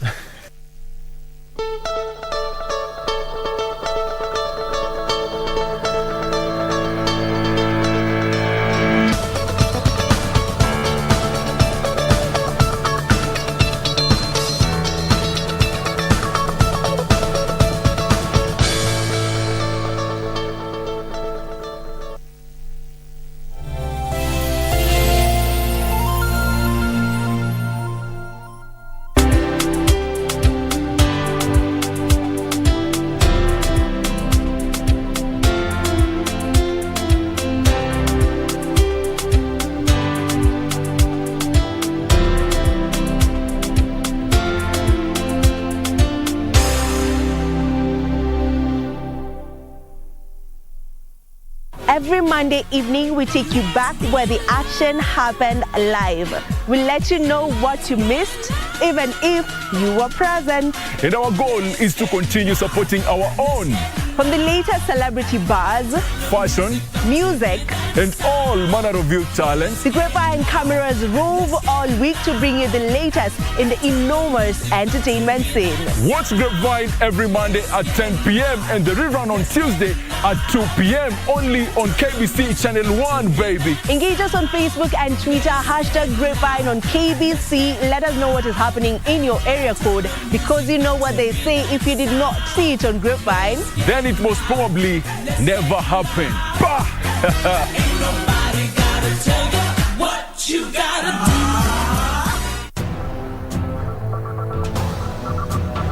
do. He is a fool who has lost sight of what matters. Manta rabaina wahka kaban. Manta werarena. Huyu contact. Ni msichana umekuwa kitext. Sir, contact ni contact. Not if you're making it personal. jamaa kila saa ni kunyambisha. Nini? Suseme. Watajua kwa nini kachumbari haipashwi moto. Our transport has been compromised. Me and my team have hit an IED. Hii ni rescue mission. Kuna police vehicle imechapwa na IED. It's a very simple mission. But stay alert. Hizi ng'ombe zinachungwa na nani?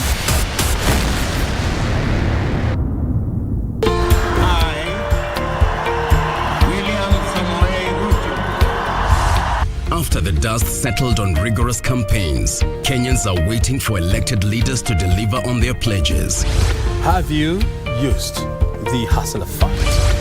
When your children sleep hungry, when you can borrow 500 or 1,000 shillings and they have some food on the table. So the 500 you're giving me now is my purchasing power has literally been diminished comparing to probably even January or December. But how have the leaders performed so far? In terms of the amount of money that is being disbursed, the minimum being 500 shillings, how do you scorecard that? No, that I'll give it a 2 out of 5. 2 out of 5. 1 out of 5. I'll still give it 5 out of 5. Every week, we bring you an honest assessment of the national and county governments. What is the impact of the Hustlers Fund? There are people who borrow praying they don't have to pay back. For example, they pray that the owner dies. The Scorecard. Every Tuesday at 10 p.m. on KBC Channel 1.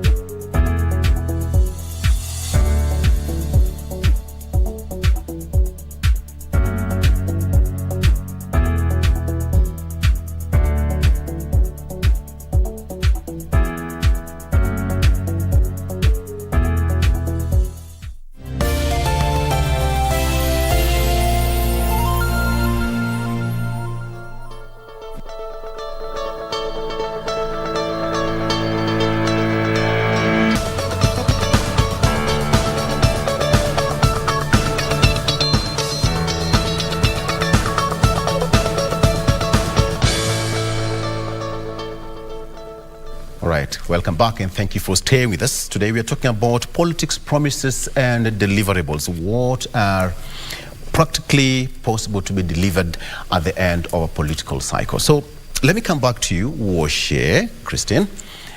You finish, then you toss it over to Patience. You're making a point. Yes. Go ahead. Yeah. So we need to move from that social welfare situation. I think we've done well as a country. We cannot compare a country like Kenya with even some of our neighbors, you know? So let's move from that transition. That is what Wanjiko actually wants. We now have good roads. I mean, you and I have been enjoying the expressway.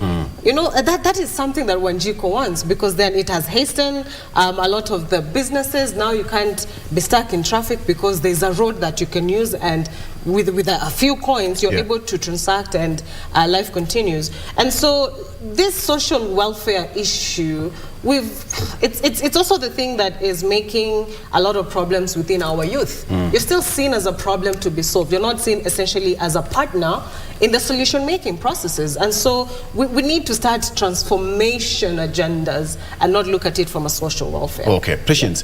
When you make promises during political campaigns, you know, you have your agenda 10, 5, 6, 7 or even points to sell out to the common mwananchi during political campaigns. That starts with the promises, and then now you go to the politics, and then now go to the deliverables.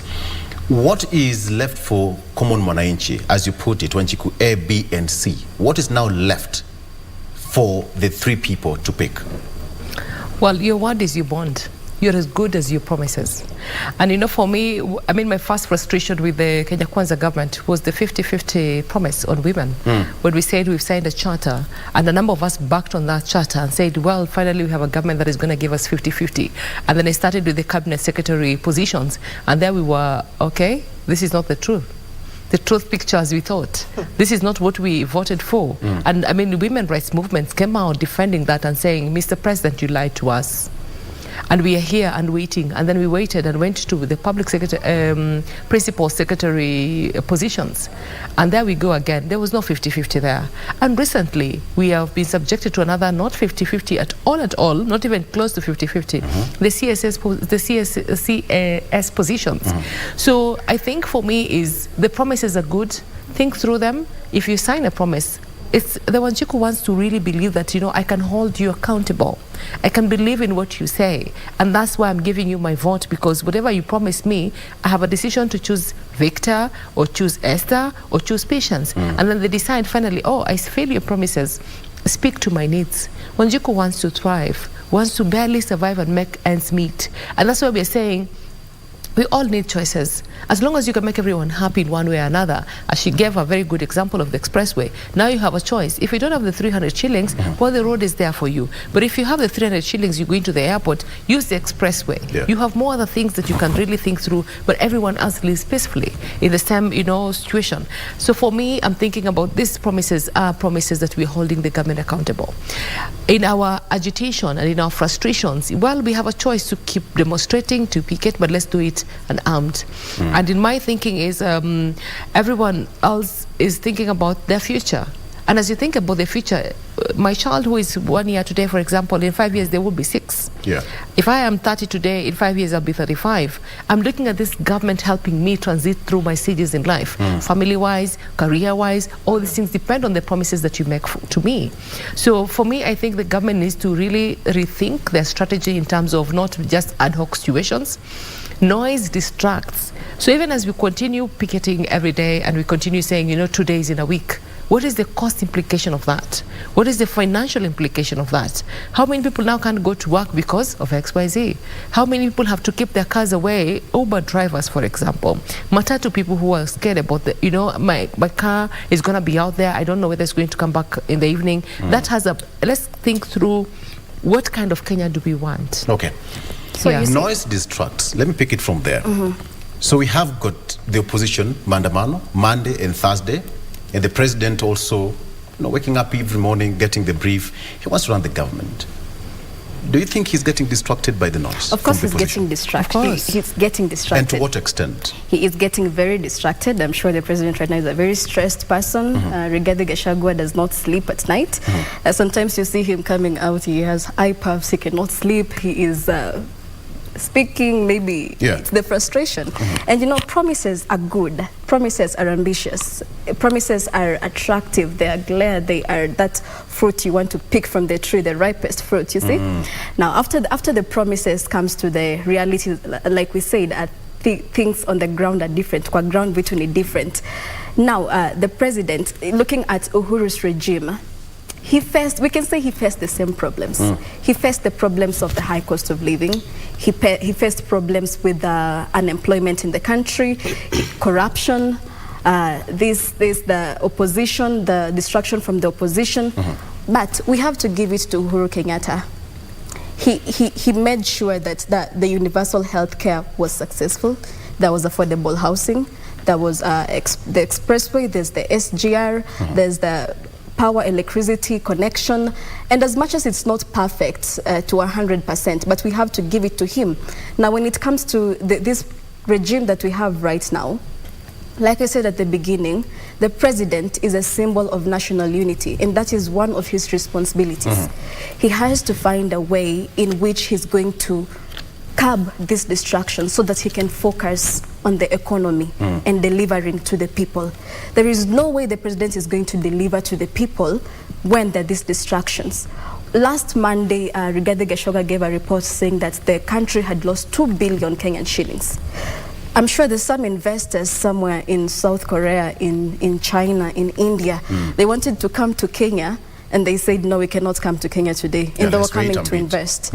So there is no way, as much as we say that this one has his own interest, the president is not going to work with all these distractions. And he needs to find it as his responsibility to find a way to curb these mandamanos and the distractions. You know what, Christian, because at the end of the day, when promises are made and politics is going around, we have got a point where we are going to say, fine, We have got the three positions here. You politic a lot. You give me all the promises, but then now let me wait and see. I gave you my vote. So please, can you deliver? At what point will the politician start to differentiate the three and give the voter what the voter decides or wanted? Well, we have terms when these politicians have in office. And so if you know your term is 5 years, then you would be playing on the job if you start implementing your promises on the 4th year, because you're on your way out. Yes.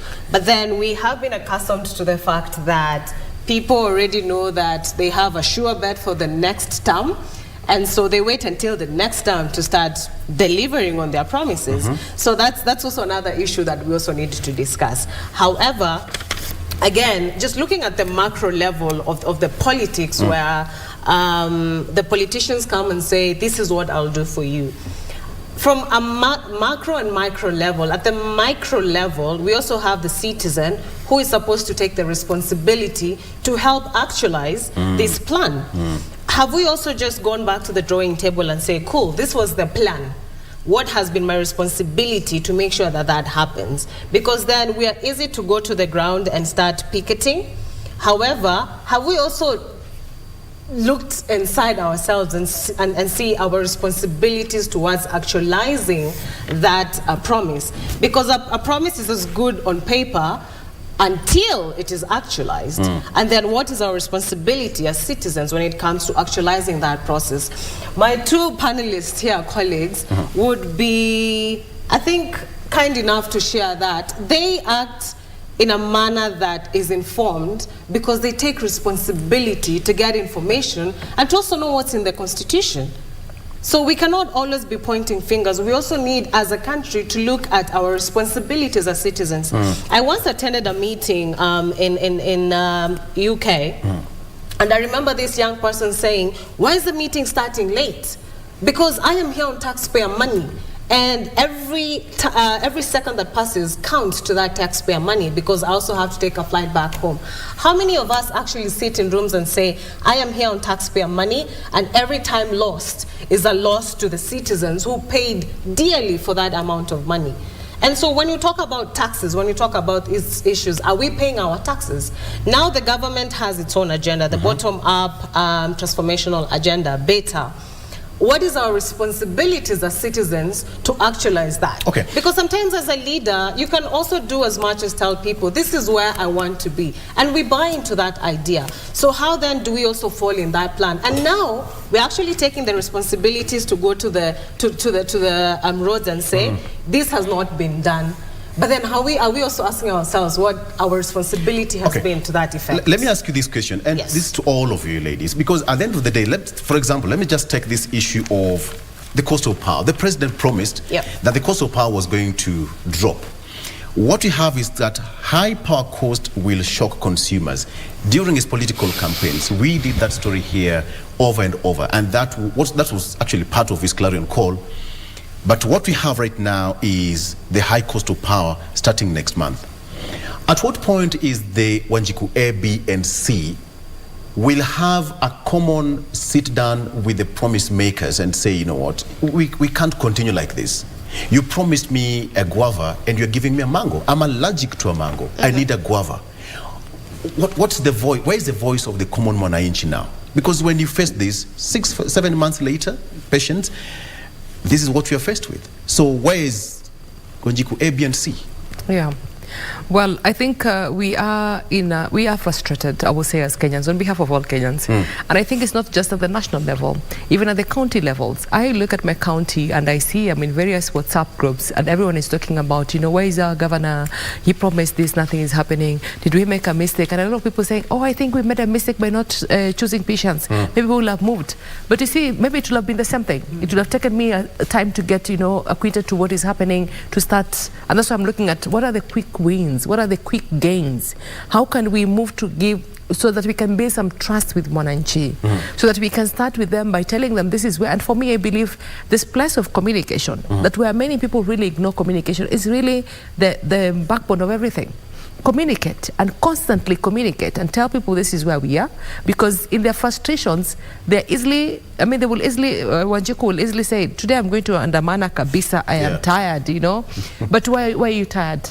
Why are you out there? And that's what I'm saying, even the messaging is wrong, because you hear somebody say, mimi nataka tufungue server sasa. Okay, well, is that your frustration?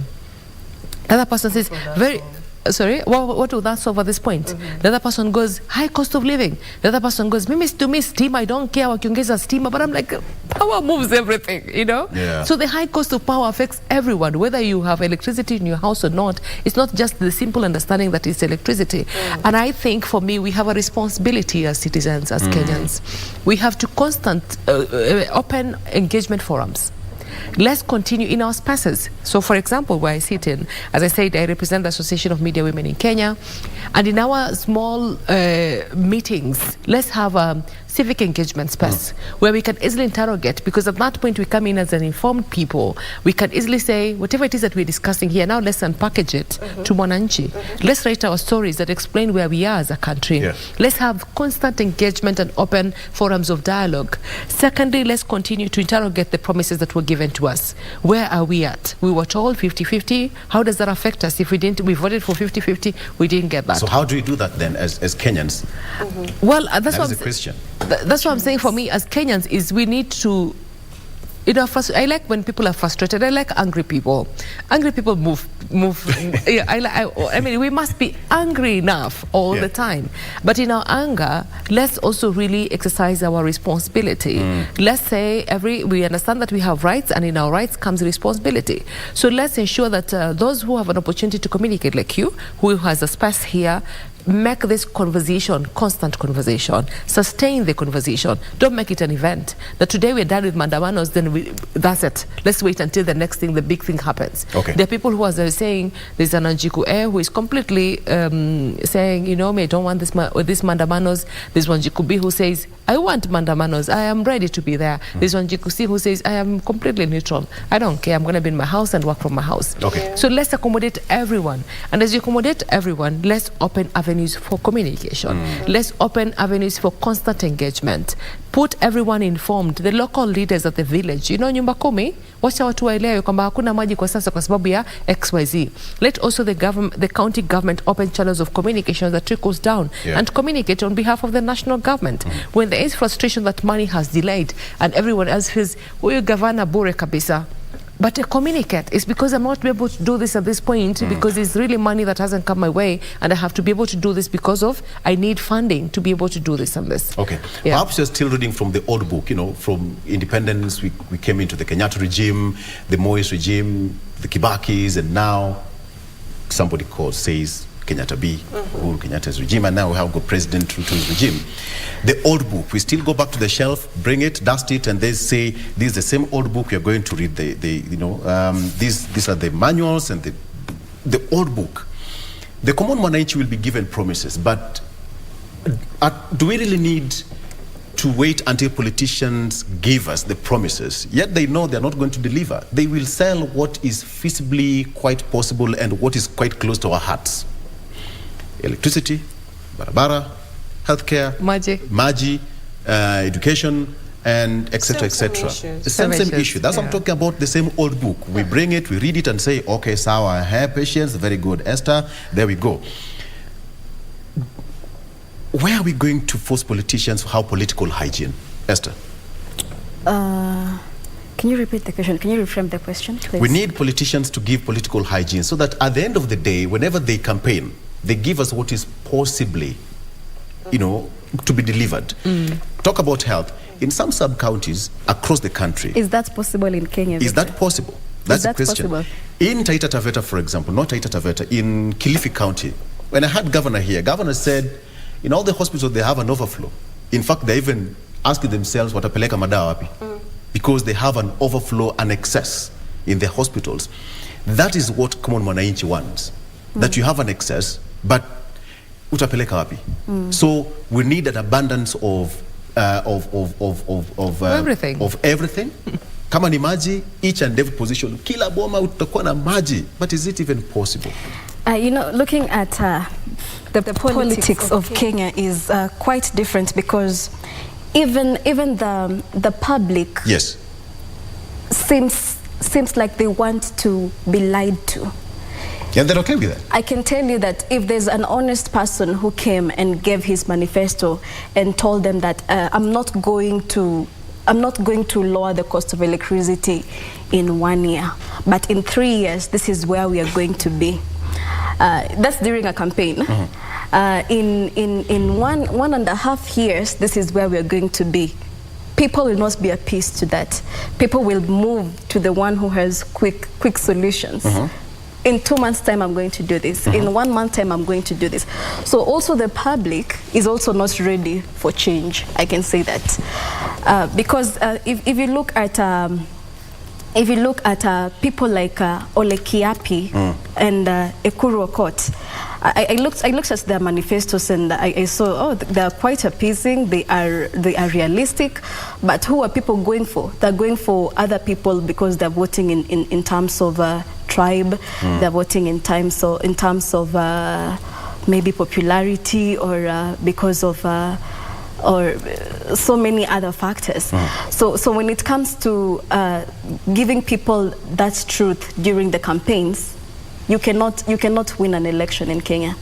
And like I said, the purpose of every politician is to win an election.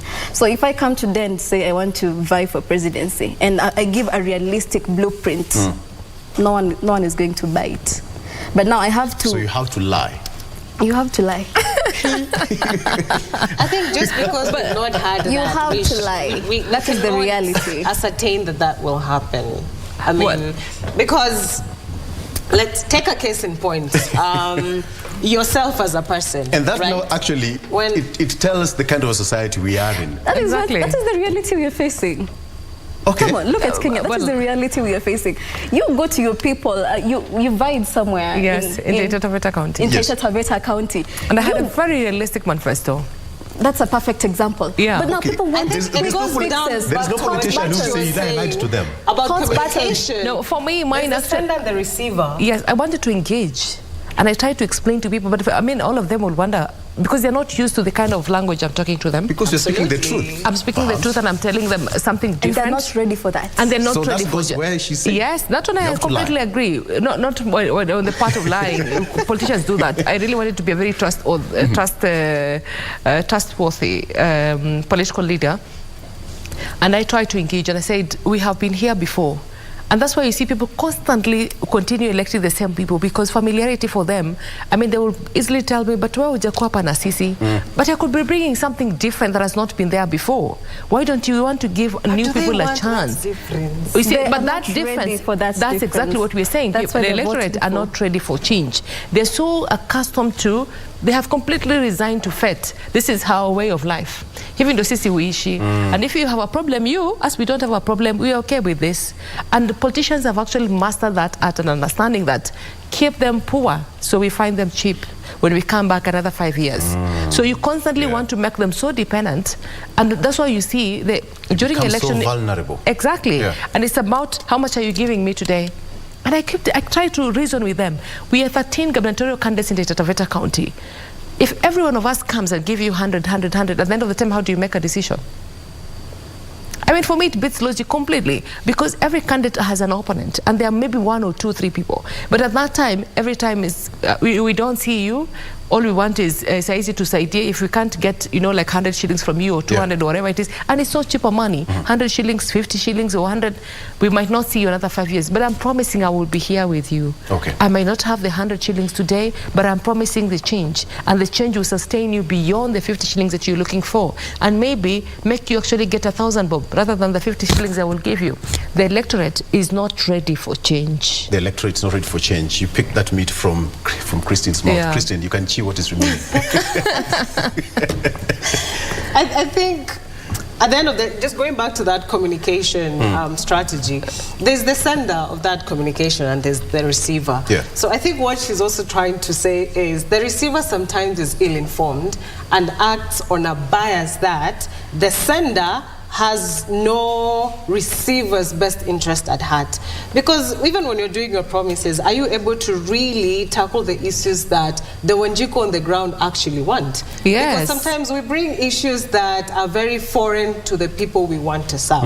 And that has been an experience we have seen. There's a good story told about, especially in I think the coast, where some NGO thought that constructing toilets would solve an issue.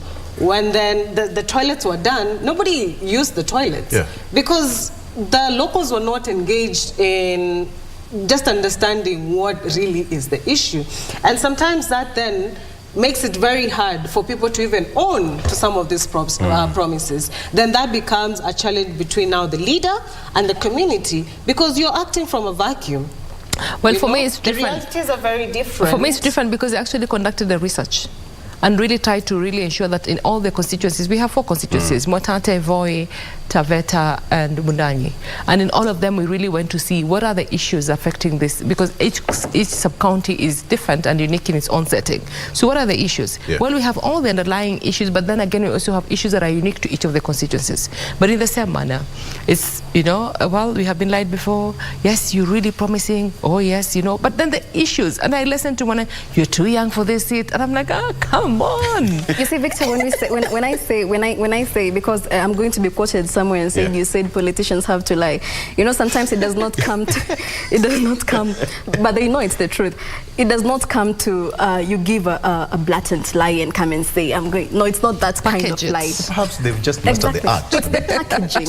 It's the packaging. Because to me, an ordinary Mwananchi and any other, you know, you say that the cost of electricity in January 2023, the president said that the cost of electricity is going to be lowered. But now, right now, the cost of electricity is going higher. Now. You remember during his campaign, the president said that no one has to be charged for using a road. And then the transport minister comes to say that we're going to put tolls on highways. So he comes to, during his campaign, he said that the Hustler Fund is going to be interest-free. And now, in reality, it's not interest-free. So how do we call that? We call for a break.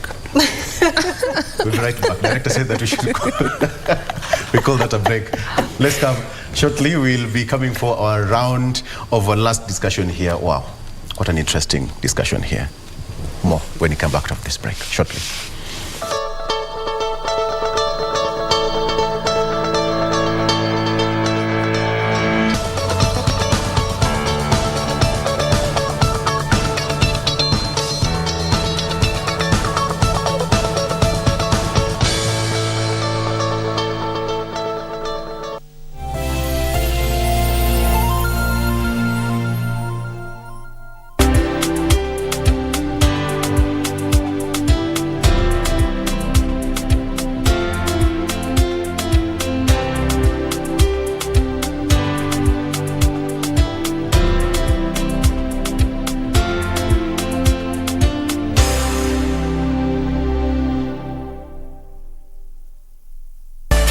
Take on Tech, a weekly program that brings you technological debates and concepts. Let us assume we have a young innovator who has come up with an app. Financial technology and financial services is a very complex game. Keeping you up to date with the latest tech news both locally and internationally. Apple has lost its position as the most valuable firm amid tech sellers. We also explore different innovations by our very own young innovators. Make sure you don't miss. Tune in every Monday at 10:30 p.m. only on KBC Channel 1.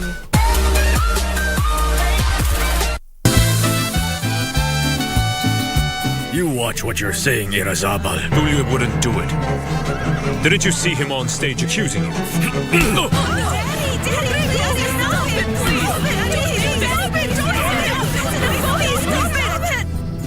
Forget about that love because it cannot happen. Because it's not allowed. You and my son cannot be together. Amparo is the only woman I love in this world, Fabiola. I'm not giving her up. I think Fabiola is not a bad woman, but she's not what I thought she was. I think that you should forget about her. That's the best thing you can do, really.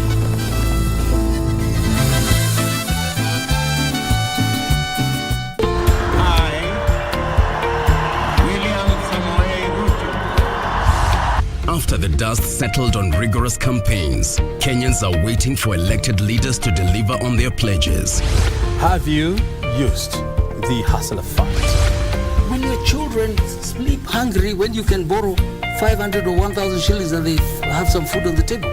So the 500 you're giving me now is my purchasing power has literally been diminished comparing to probably even January or December. But how have the leaders performed so far?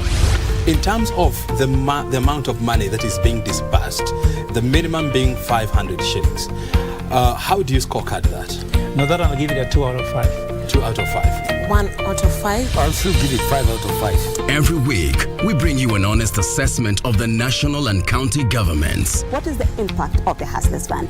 There are people who borrow praying they don't have to pay back. For example, they pray that the owner dies. The Scorecard. Every Tuesday at 10 p.m. on KBC Channel 1. Nikionanga mtoto ya shule anasurura hivi na uniform wakati watoto wengine kwa klasa anasoma nasikia na jamu kwa unafanya nini hapa na wengine hapo kusoma? Tafuta baba yangu. Baba yako gani kwa hapa anakufanana? Nipatana pale na mtu mwingine kwa hoteli. Ananiongelesha vibaya. Nani anakuongelesha pale? Hujamwambia wewe ni mtoto wangu? Hajui? Atajua ndio atajua mimi na nani. Unafikiria mimi mwenyewe nimefurahi kukuona? Mimi ningejuaje ni wewe ndio unakuja hapa? Hata ningejua ni wewe singeshinda nikingangana ati kwa simu na kuongelesha bwana. Unasikia umeniwestia time hata mimi.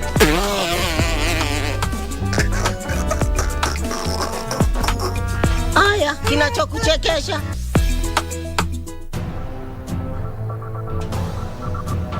He is a fool who has lost sight of what matters. Manta rabaina wahka kawan. Manta werarena. Huyu contact. Ni msichana umekuwa kitext. Sir, contact ni contact. Not if you're making it personal. Jamaa, kila saa ni kunyambisha. Nini? Suseme. Watajua kwa nini kachumbari haipashwi moto.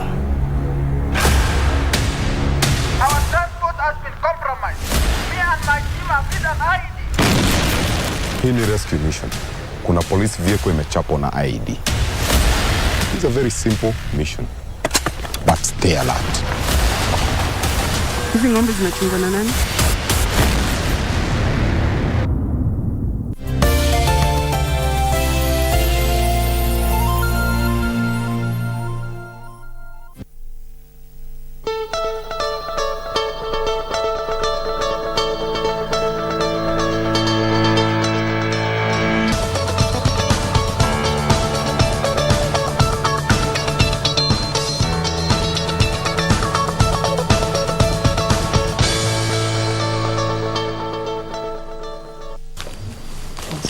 All right, welcome back. Today is Ladies Monday. We're coming to the final close of this discussion today. We're talking about promises, politics, and deliverables. So, ladies, I'm going to take your last round of, your final thoughts on this one. Starting with you, Esther. Perhaps a common mwananchi, today we are giving them names. Wanjiku A, Wanjiku B, and Wanjiku C. We need to have political hygiene. Where does the three Wanjikus and the politician meet? Now, according to Harold Laswell, he says politics is who gets what, where, and how. And I remember my lecturer told me that politics is everywhere. Politics is in the kitchen. Politics is where we are seated here right now. You play politics in every place, and what matters is the levels of politicking in government level, individual level, family level. So to get to a good political hygiene, it has to start with the culture that we are building up in our society. How are we dealing with corruption at individual level? How are we dealing with corruption in our houses? They say if you tell a kid that clean this place and I will give you 50 shillings, are you training this kid to always expect something for to expect something of something he's obliged to. Now, this kid will grow up and say, and the politician will tell them, I give you this money and you vote for me, and the culture goes on and on. So we have to clear our society, mold our children to better standards of living and ethics, instill ethics into them, and also looking at the lot of the leaders we have, we should pick up leaders who are out to mentor young people, leaders who are out to give people direction and look at it in a long-term manner, that I'm here today and in 10 years I won't be here. What impact am I leaving? So we can start mentoring young people, creating associations, mentorship groups, so that good leaders are mentored, so that we are not having the same situation. We are not passing on the culture from corruption. We are not passing on the culture of dirty politics, of money-based. We're passing value-based politics to our generations. So my point is that we just need to get our culture and society in place for the politics to flow in. Yeah, because where I come from, they say it's called gonya.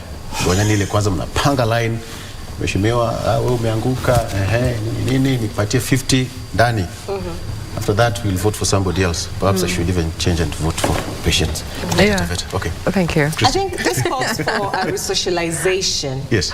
We've been used to, when you talk about hygiene, I quickly think about health. We've been accustomed to curative processes and not preventive processes. So it needs a resocialization of some sort to ensure that we remove some of the biases that we have already had from the previous promises that have been given and dispensations for that matter. It also calls for us really looking at the norms that we have been accustomed to. And finding the institutions that have been addressing these norms, and how then do we start changing these norms to serve us as a people.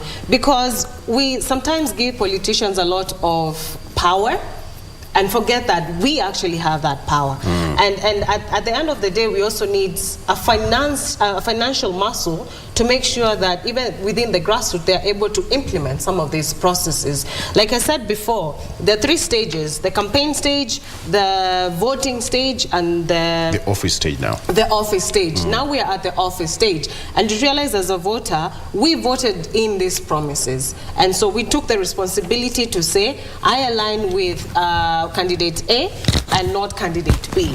But now, candidate B is also putting pressure to make sure that candidate A is also able to do what he said he would do. So then, in the office stage, let's look at the norms, the resocialization. Which hygiene is the candidate who promised us presenting to us? Because hygiene can be good and bad. Yeah.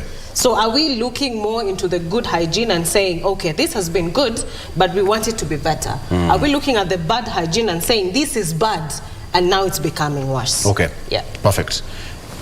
Patients, political hygiene, where do we have that equilibrium point? The common mwananchi and the politician. So that at the end of the day, we do not have these mandamanos to, well, solve our problems as a nation. Is this our last break? All right, yeah, go ahead, yes. Oh, yeah, it's because, you know, my members are watching Amwik and they had promised them the Tuma Salamu. Go ahead. So Tuma Salamu.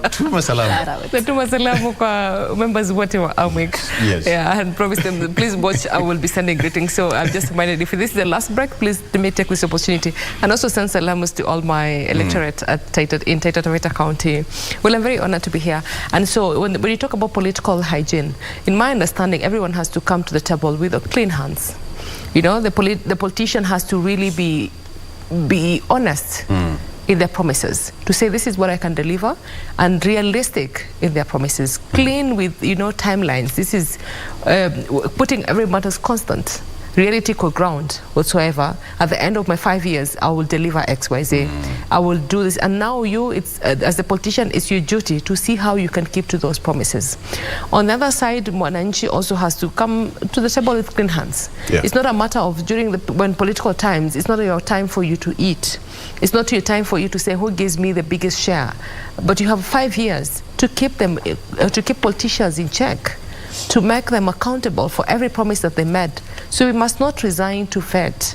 We must constantly be knowing that this is our country, this is our county, we must defend it, and defend it for the generations behind us, because we will all be judged for having been there and not done something, or not speaking up when you needed to speak up.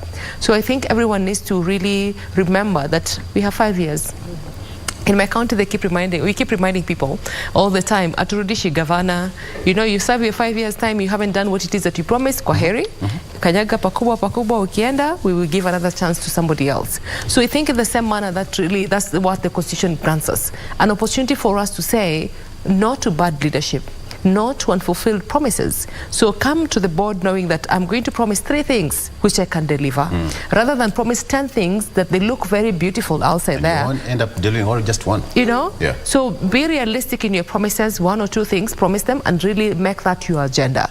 And I think if we do that, all of us, maybe our frustration levels might come down in one way or another, and live peacefully in a country that we all desire and are proud of.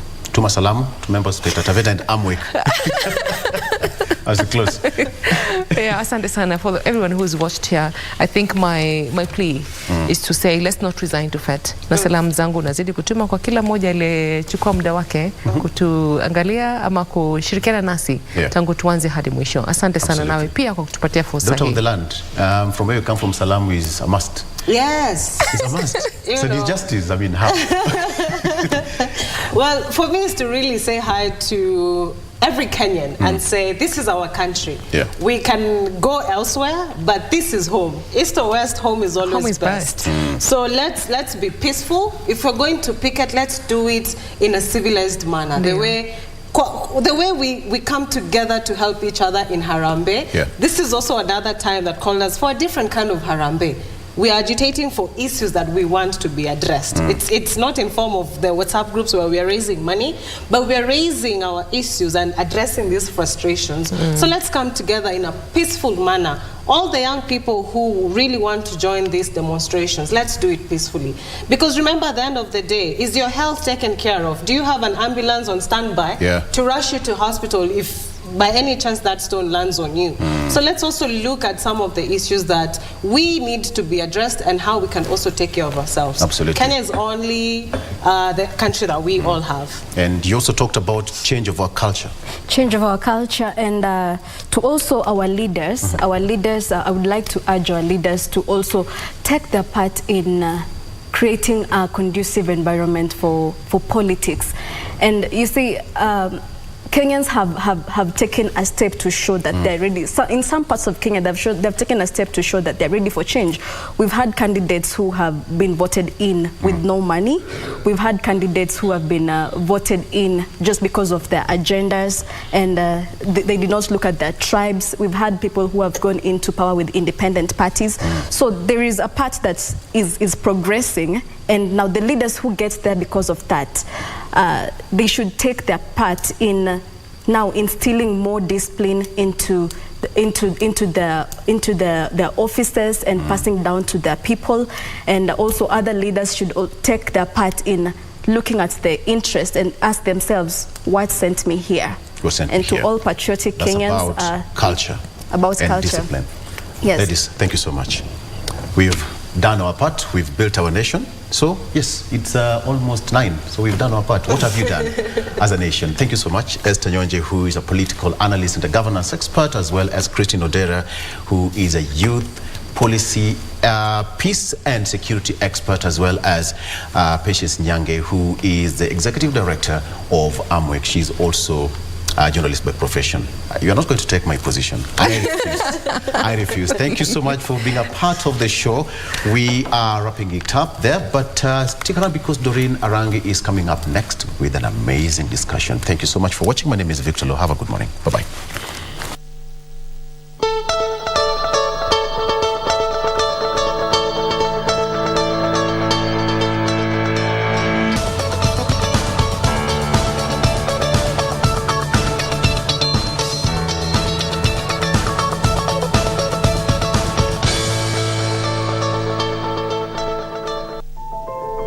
In the world that we live in, we can't avoid using the digital devices. We use them in all sorts of ways. We have our phones, tablets, laptops, and computers. And now we talk about smart devices. And the more and more we use this, we find that we're using smart TVs in our homes, smart appliances. We have electric meters now that are being modernized. And they're right in our houses. We have CCTV in our houses. We have more integration and connection to the internet. This is going to be part of our day-to-day. So we need to know how to, live with this technology and use it securely. When you were all growing up, your mothers or your guardians all taught you to wash your hands when you came from the bathroom or before you ate food, because washing your hands, that personal hygiene, stopped you from contracting a disease. COVID came and we all knew that we had to sanitize or wash our hands or wear our masks or social distance. Once again, personal hygiene measures to stop us from getting infection.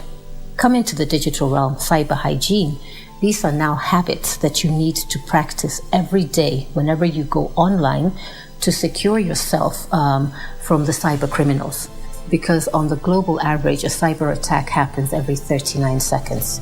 So there are cyber criminals prowling left, right, and center. And if you don't know how to secure yourself and your information, then you're going to be the next victim of a cyber criminal. In cybersecurity, we focus on looking at risks, but the digital realm has a lot of benefits. And that's why by practicing these cyber hygiene practices, you're able to reap the benefits of digital transformation while securing yourself from criminals. And criminals are everywhere. Even when you leave your house, you don't leave your front door open, you lock it. So it's the same thing. Go online, practice cyber hygiene, stay safe. I was brought up in the rural areas, and the first time I came to Nairobi, the big city, I was conned several times because I didn't understand that some of the people who would greet you, they don't know you, but they greet you and then they tell you stories, and then you end up giving them some money, and later on you realize it's a lie. But after living in Nairobi for some time, I got to know these kind of tricks. And even when con men would approach me, I would just laugh and tell them, try another day, because I think I've gotten to know how you guys operate. Now, this is what's happening in the cyberspace, that when people newly come into that space, you find that they don't know all the things that can happen there.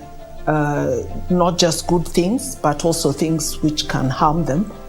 And if they're not given the information, you find they've been bullied, they may have lost some money, they may have lost some information and things like that. In the recent past, there have been several initiatives such as the FCDO, Kiktanet, the government of Kenya, others, have been working hard to include those persons who have in the past been left behind and make sure that they benefit fully from this technology. Now, especially as Kenyans, we all know how we have benefited from information and communication technology. We are using it to entertain ourselves, but more and more, we're also using it to do our work. It's being used for commerce, people to buy and sell. It's being used to transfer money, to save, to take loans, to do so many things. And the vulnerable and disadvantaged persons are people who are a little bit left behind in this change. Some women, people in the rural areas, some of the youth who have low incomes, some people engaged in very useful things like farming, but which in the past have not used a lot of information and communication technology. So to preempt such things from happening and even discouraging such people from using the technology, we are really keen to give them good information and to prepare them for all the kinds of things that they need to do when they're in this space to keep safe, to be protected from bad actors in that space, and generally just to have a good experience and to benefit from the technology. My name is Mudau Kimulu. I am a cybersecurity, counterterrorism, crisis management lawyer. On the global stage, we're currently only a handful of cybersecurity lawyers on the African continent. I may be one of the only ones. I'm also a former central banker, but I also wear the hat of a Google Women Tech Maker Ambassador. My name is Dr. Paula Musuva. I've been a lecturer for the last 10 years. I'm a specialist in the area of information security, and I was co-opted into this project as a consultant. My name is Dr. Catherine Gitau. My background is I was an academic for a long time, almost 25 years, finishing as the director of the School of Computing and Informatics at the University of Nairobi. I've also worked on the international stage in the area of cyber diplomacy at the United Nations. And more recently, I've been a public servant, holding high-level positions in the area of information and communication technology, finishing as the Chief Executive Officer of the ICT Authority, which is the state corporation in charge of ICT issues in the government and beyond. Well, I believe that this is a very noble initiative, and it is something for everyone. And in the next few weeks and months, there's going to be television adverts, radio, all kinds of communications on this issue that we are calling cyber hygiene. And I would encourage everyone to start adopting these practices so that they can be safe, so that they can enjoy the technology without suffering any embarrassment or any loss, and to discourage those who are really not helping us because they are misusing the technology to harm others, to steal from them, and to do other negative things on this technology. So let us all have good values. Let us use this technology for very good purposes. And at the same time, let us all adopt the cyber hygiene practices, especially stopping, thinking, and checking, so that this will become a safe space for all of us. From an information security standpoint, we talk about three essential components that we always want to consider when talking about risk. The first is the risk to confidentiality. The second is risk to the integrity, and the third is a risk to the availability of our information systems. So we want to encourage you to stop, think, and check before you act. A moment doesn't go by before you receive that text or that call from somebody who's asking you to, confirm something or send something to them, right? Nitumie kwa hii number. What we want to ask you to, whenever you get those requests, is to first of all stop. Evaluate the request. Does it make sense? Does it raise for you any red flags? Are you suspicious about some of those things? Are those requests misplaced? Why would somebody be telling you you've won a competition if you never even participated in it in the first place? So I want you to think first. Do not respond out of emotion. Think about what the person is asking you to do. And when you're in doubt, probably the best thing to do is not to act at all. Ignore the message. Don't send that M-Pesa payment until you've really confirmed who the person is. When you go onto these e-commerce websites, many of us are doing that. We're ordering things online, and they ask you for your personal information. I have seen that really lovely pair of shoes, and I really, really want it. It's end month.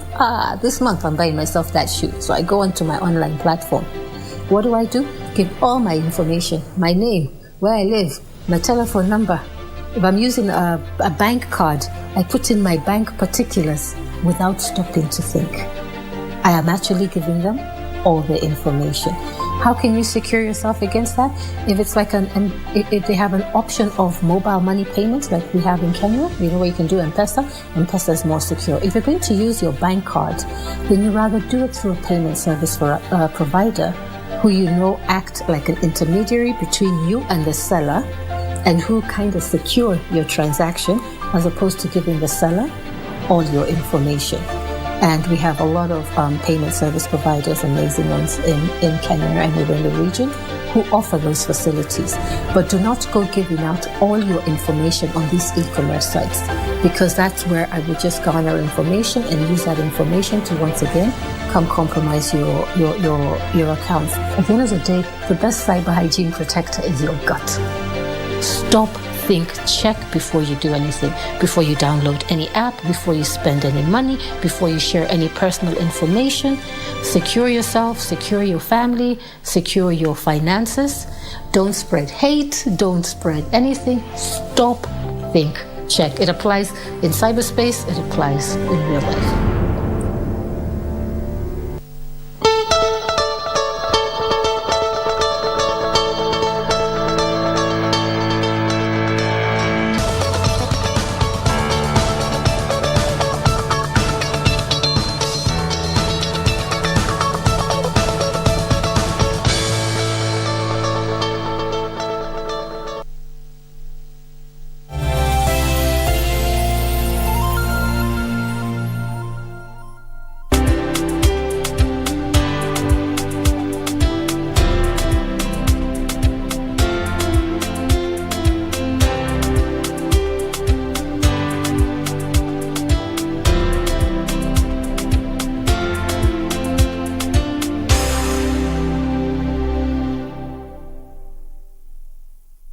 Every Monday evening, we take you back where the action happened live. We let you know what you missed, even if you were present. And our goal is to continue supporting our own. From the latest celebrity buzz, fashion, music, and all manner of youth talents, the Grapevine cameras rove all week to bring you the latest in the enormous entertainment scene. Watch Grapevine every Monday at 10 p.m. and the rerun on Tuesday at 2 p.m. only on KBC Channel 1, baby. Engage us on Facebook and Twitter, hashtag Grapevine on KBC. Let us know what is happening in your area code, because you know what they say, if you did not see it on Grapevine, then it most probably never happened. Bah! Ain't nobody gotta tell you what you gotta do.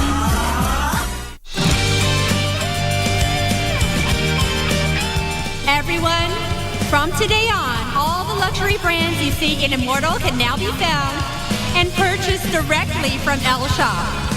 Just now, I lost control. That doesn't matter. Just try to shake it off. Why are you playing this song for me? What? Stop coming up with lame excuses to lie to me. Oh, Mr. Bai. Do you have any interest in writing some articles? Huh? I told you before. You're just like my childhood friend.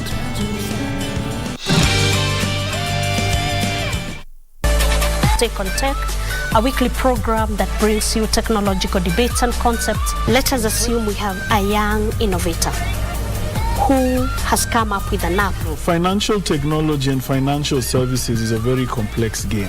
Keeping you up to date with the latest tech news both locally and internationally. Apple has lost its position as the most valuable firm amid tech sell-off. We also explore different innovations by our very own young innovators. Make sure you don't miss. Tune in every Monday at 10:30 p.m. only on KBC Channel 1.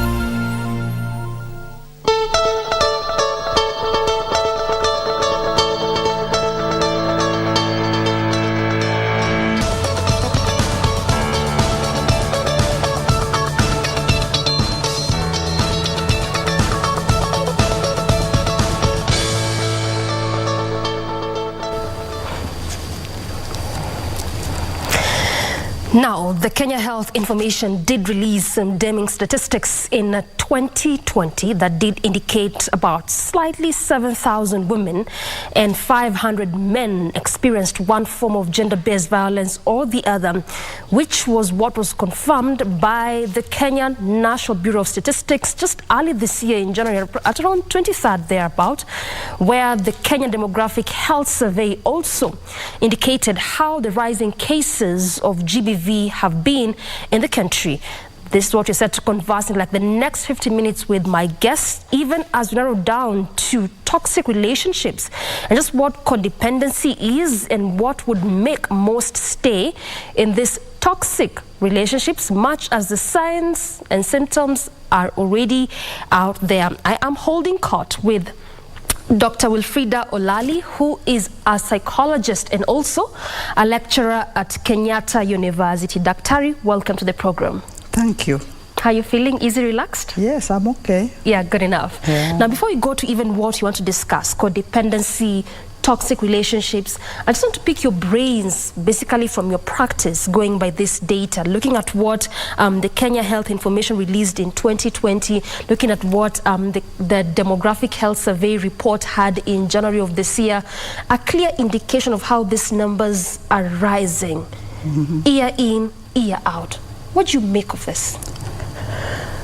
What I make of this is that we are living in a country where there's a lot of stress, and the stress are normally seen in different situations like children and their family members. You find that the problem is also with friends. She's your friend, but you find that you are not doing well with her. Yeah. It is also amongst the siblings. You find that some siblings don't even agree. And whatever is causing this, you wonder what is happening. Maybe because of the issues which are going on in the country. No food, no money, and this causes that. Cost of living. Cost of living also. You can find that it is also the parent and the children.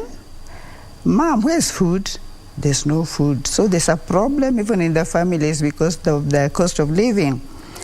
It could also happen with co-workers, just amongst yourselves. You find that there is a problem amongst you, and you wonder, what is causing all this? Cost of living, little money. Sometimes people are not even paid on time, so you just meet a friend at the door and then, oh, what did you eat last night? Then the problem begins. People are quarreling for no good reason, but it is a reason anyway. We also have spouses also quarreling all the time, and this has happened a lot, especially of late, where the food is not enough. The man goes out to hustle, comes back barehanded, and the woman is also expecting to get something. When the husband comes back, it is not there, so the problem begins. It becomes so toxic. I hear you. Yeah, so it becomes bad. Okay, just allow me to butt in, because you've said when you're giving just the explanation as to why these numbers are rising and why if nothing is done, we might continue to see this trend and the trajectory just going by what we've had in 2020, 2021, 2022. But then you're saying that is a reason, but is it a reason enough? When you just look at what we've talked about, cost of living, for instance, I'm talking about not seeing eye to eye on some issues if it's on a family level, not agreeing if it's co-workers. Is it reason enough? It boils to being reason enough because some people cannot contain themselves. But there are some people who are strong enough, and even if those issues come, they are able to hold their temper and even the way they talk, because it's in a toxic relationship. You find that there's a lot of bad talk. You are misunderstood. Whatever you say is misunderstood. So it depends also on how you are brought up. Are you strong enough to take the issues, or are you too weak that you say, no, me, I can't take this? So apart from the fact that there are issues with the economy, there's no money, there's no as such no food, it also depends on one's temperament. Some people are able to hold it, but some people are not. So that brings the issue. Why do we hear all the time people killing each other, full family gone? It's because they can't hold it. And currently even there's a story that is being followed up. The specific area eludes my mind, but there's a lady who just killed, is it a 3-year-old child, her own child. Yes. And you can imagine this is your own child that you carried 9 months, you've given birth, they're 3 years, so you've taken care of them for a whole 3 years, then just one day you wake up and you realize you want them no more. It's sad. It is because of the way we are brought up. How are we brought up? Were we trained to know that things will happen and not our way? But not most of us take it. So they don't know how to handle it, and since they don't know how to handle it, that's what happens. You find somebody killing the whole family, wife, children, and even himself. So the whole group of that family is gone.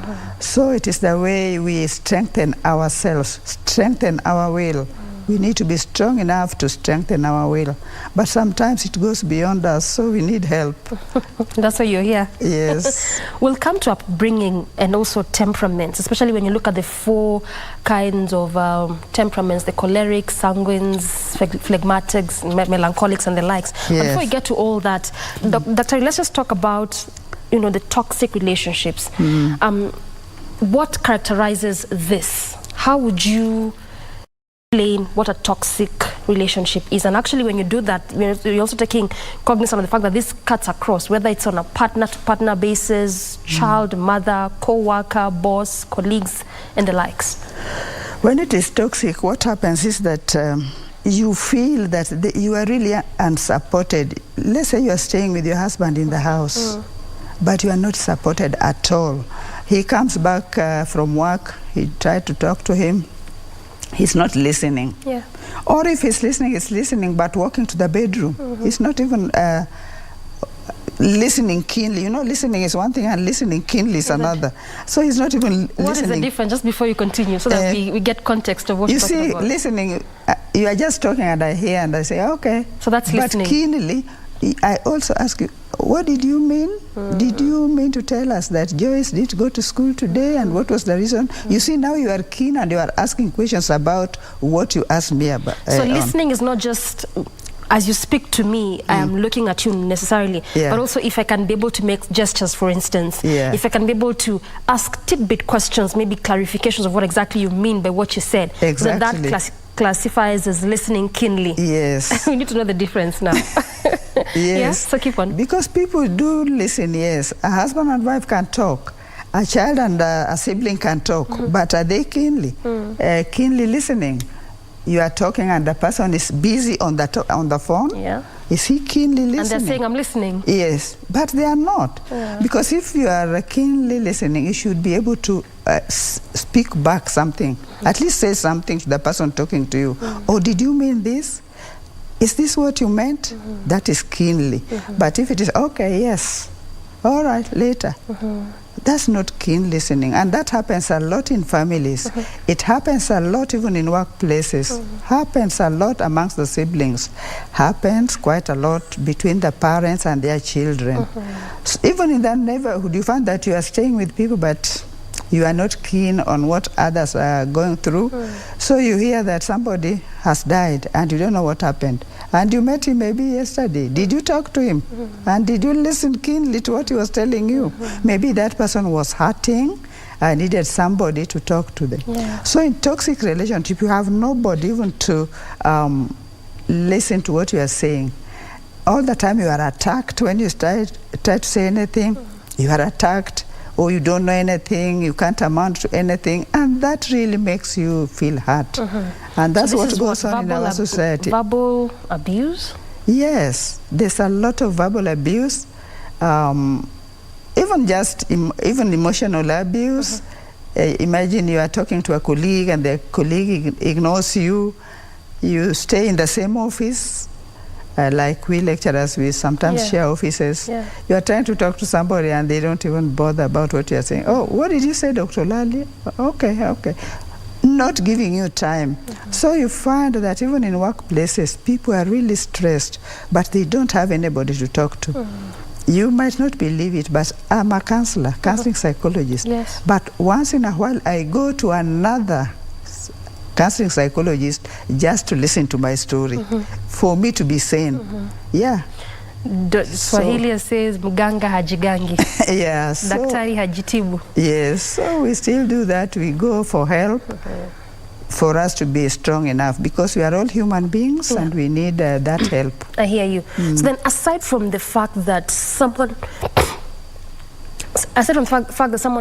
not being able to listen to you, perhaps giving you that listening ear, it being classified as a toxic relationship. Yes. And you've said that this does cut across, so then people don't think it's just about people that are married or partners. It does cut across. Yeah. What else classifies? You know, why I ask it is because sometimes one may not even be knowing that their working environment is toxic, that their siblings are toxic, or a cousin or a friend is toxic. Yes. So what else are we looking at that classifies as such? Another thing could be being misunderstood.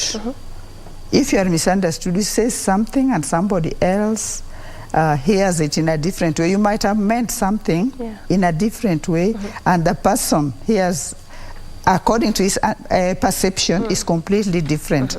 So this also brings a toxic relationship, because later on, when you are now going to talk about the same topic, you realize this person had something else.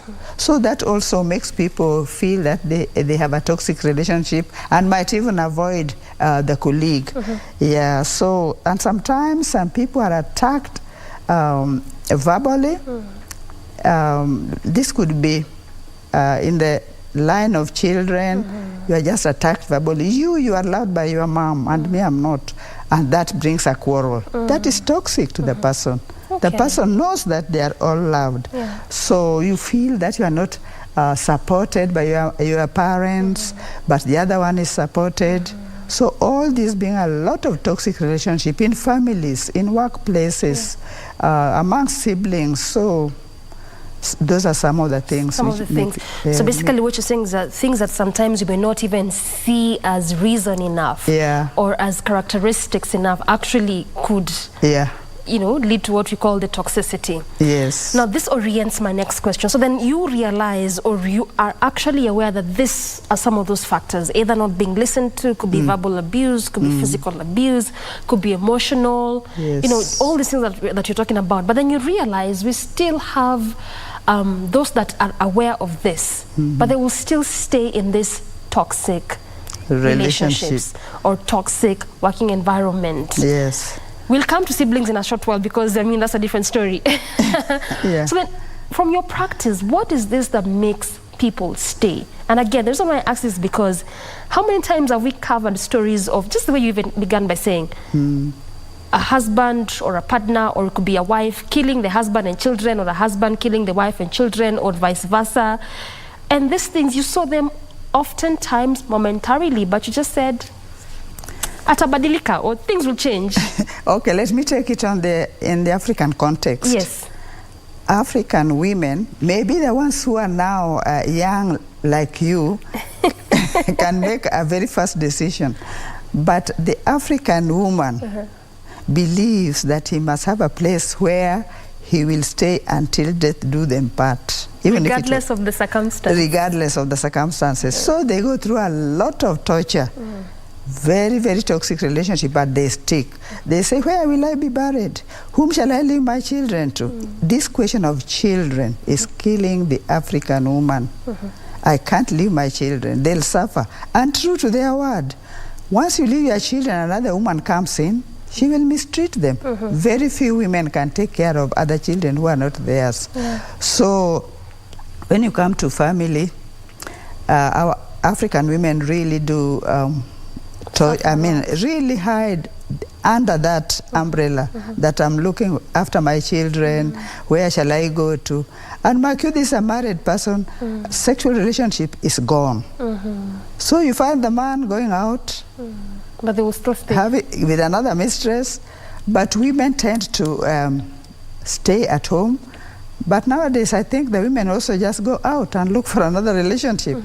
which is strange but sad, not strange but sad, that a relationship should be treated like that.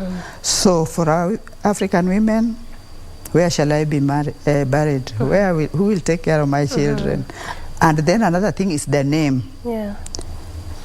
I can say without fear of contradiction that most women who have divorced because of the circumstances always regret.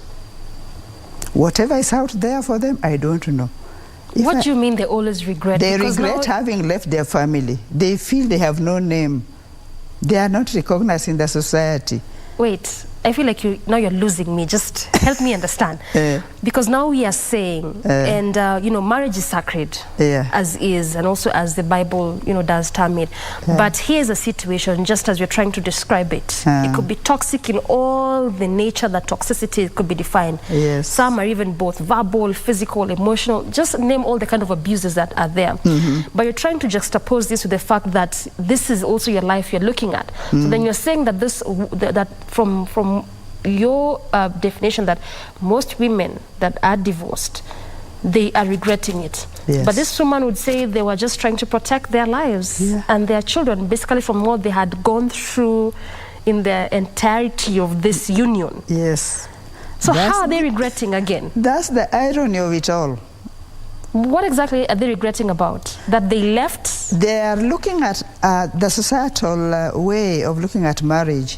And when they are out there, they are told, after all, you're a divorcee, what can you tell me? So what they always tend to say when they come for family therapy is that they feel the society is not accepting them. As much as they left it because it was toxic, when they go out there, the society also doesn't respect them. Even if they get another man to befriend them, the man uses them like just an object. Looks at them from that that angle. So it is not really nice out there to be divorced. So now which one is which? Far. But as I said, maybe the present generation, the younger generation, will accept it, and maybe the other society members will also accept them. But so far, it hasn't been easy for them. Those who have been there, and I have never met any who said, thank God I left that marriage. Very few, if any. From your practice, you've not met anyone who said that it was difficult, it was tough, but thank God they exited. So then, now, just borrowing from what you're saying, looking at these numbers, then it simply means that it will continue to increase, because now, when you look at culture, now that you talk from the African cultural perspective, where will my children go? Where will I be buried? I will lose my name. That's from the African context. Now come to our time, even 21st century. What is the society saying? What are your neighbors saying? So it looks like there's a huge cloud that is hanging around this issue of toxicity, even before you come to codependency. So then it simply means that these numbers might not be going down. The numbers might not go down because the situation in the present world is completely different. And as I told you earlier, it is coming to a time where divorcees will be accepted. They'll always enjoy their time, and their children apparently will have to understand why their mom has done that or dad has done that. When I'm talking about two different decades. Decades of those who never wanted to divorce at all. And the present decade, they are accepting it because they can't take it. They say, I can't take it. We all work. I go to work, he goes to work, and then now I'm being treated as if I'm a nothing. So it's going to change. And I've seen that from the practice, that it is going to change. People are not going to stick to marriages if it is toxic. If it is toxic. So that also simply means the society needs to even sort of like adjust as we go. So then now let's come to the family bit, because it's so much to talk about the partner, which as you have said, you could exit at will if you want to, if it's not working. But this sibling, this brother, this sister, this is not something you can exit from.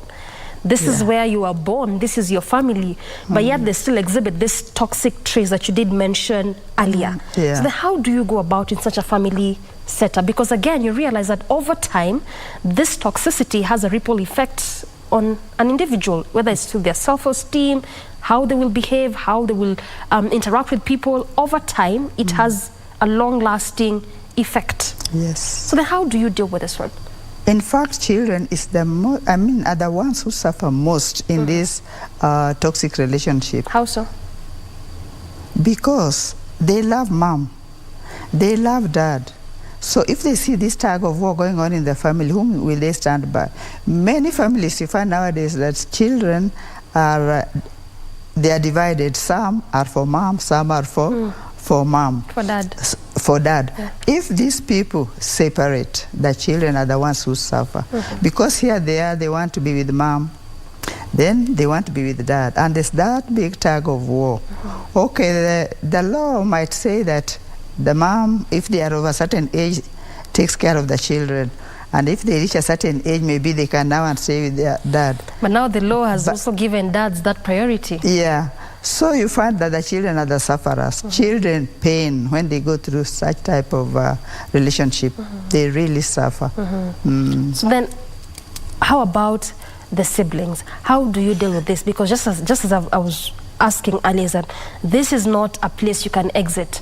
For instance, if you come from these families that you have family gatherings at some point in time, either media, India, quarterly, somehow, you really can't leave this sister.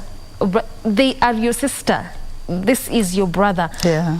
And just as I said, they do exhibit, for instance, some of these toxic traits, as you mentioned. And this would have a ripple effect to you as an individual in the long term. How do you cope and deal with this? You are specifically talking about the siblings, right? Yes, yes. Siblings have a lot of issues, but it depends on the age. If they are an age where they can be talked to, like, let's say adolescent age. These are now people who are mature enough. Those in the university, I've talked to so many. They pain a lot. So what I do, I normally call them aside and talk to them, explain to them the implication, and also explain to them that they have to maintain their esteem regardless of what they are going through. But if they are small children, you know, you can't do that a lot. What you can do is only to give them some play therapy, and then they hopefully forget about what they are going through. But children do feel bad, and as counselors, we do give them some counseling which is peer-oriented. We have a lot of them together. We talk about issues, we see how to sort it out, and then they keep going. But the young ones are the ones who really have a bit of problem, because the best you can do to them is play therapy and maybe bring other children, then they play together. Yeah. From your practice, as you look at that, because just as you're saying what you do for children, you realize for those that do not have the, those that may not really be able to get such kind of counseling, in the long term when they grow up to become adults, that's how they become the toxic sister or the toxic brother, because maybe they never got this. So from your practice, is this drawn from upbringing mostly, or environment? Where does this come from? Mostly environment, because I know of a family where the rest of the family members are quite in order. But there's one person here who is really out of line, and it was because of peer influence. So when I was working with her, she told me that it was because of peer influence. My family is quite strict. Mom and dad are quite strict. But when I went to a boarding school, that's where I got this particular type of behavior. And when she goes back home, she finds that people don't agree with what she says. Her way of talking is just bad to all other people who are in the family. So it is mostly environmental. Yeah, because you can find the family is fantastic, but somebody just comes from nowhere. And people wonder, do you really belong to the same family? Those are they call the black sheep of the family. Black sheep of the family. Yeah. All right, we are due for a break, Dr. When we circle back, I want us to now talk about codependency and also the effects of this toxic relationships. And like you said, you're tying this to everything Could be in a workplace, family setup, partner-to-partner basis. Just what are the long-term effects of this, and then to what extent can this affect someone, and also how do you cope and deal with, even as you explore further of what codependency is and how to deal with that. We'll do that after this break. Okay, thank you. Time for that breather. We circle back with plenty more of this conversation. Do stay with us.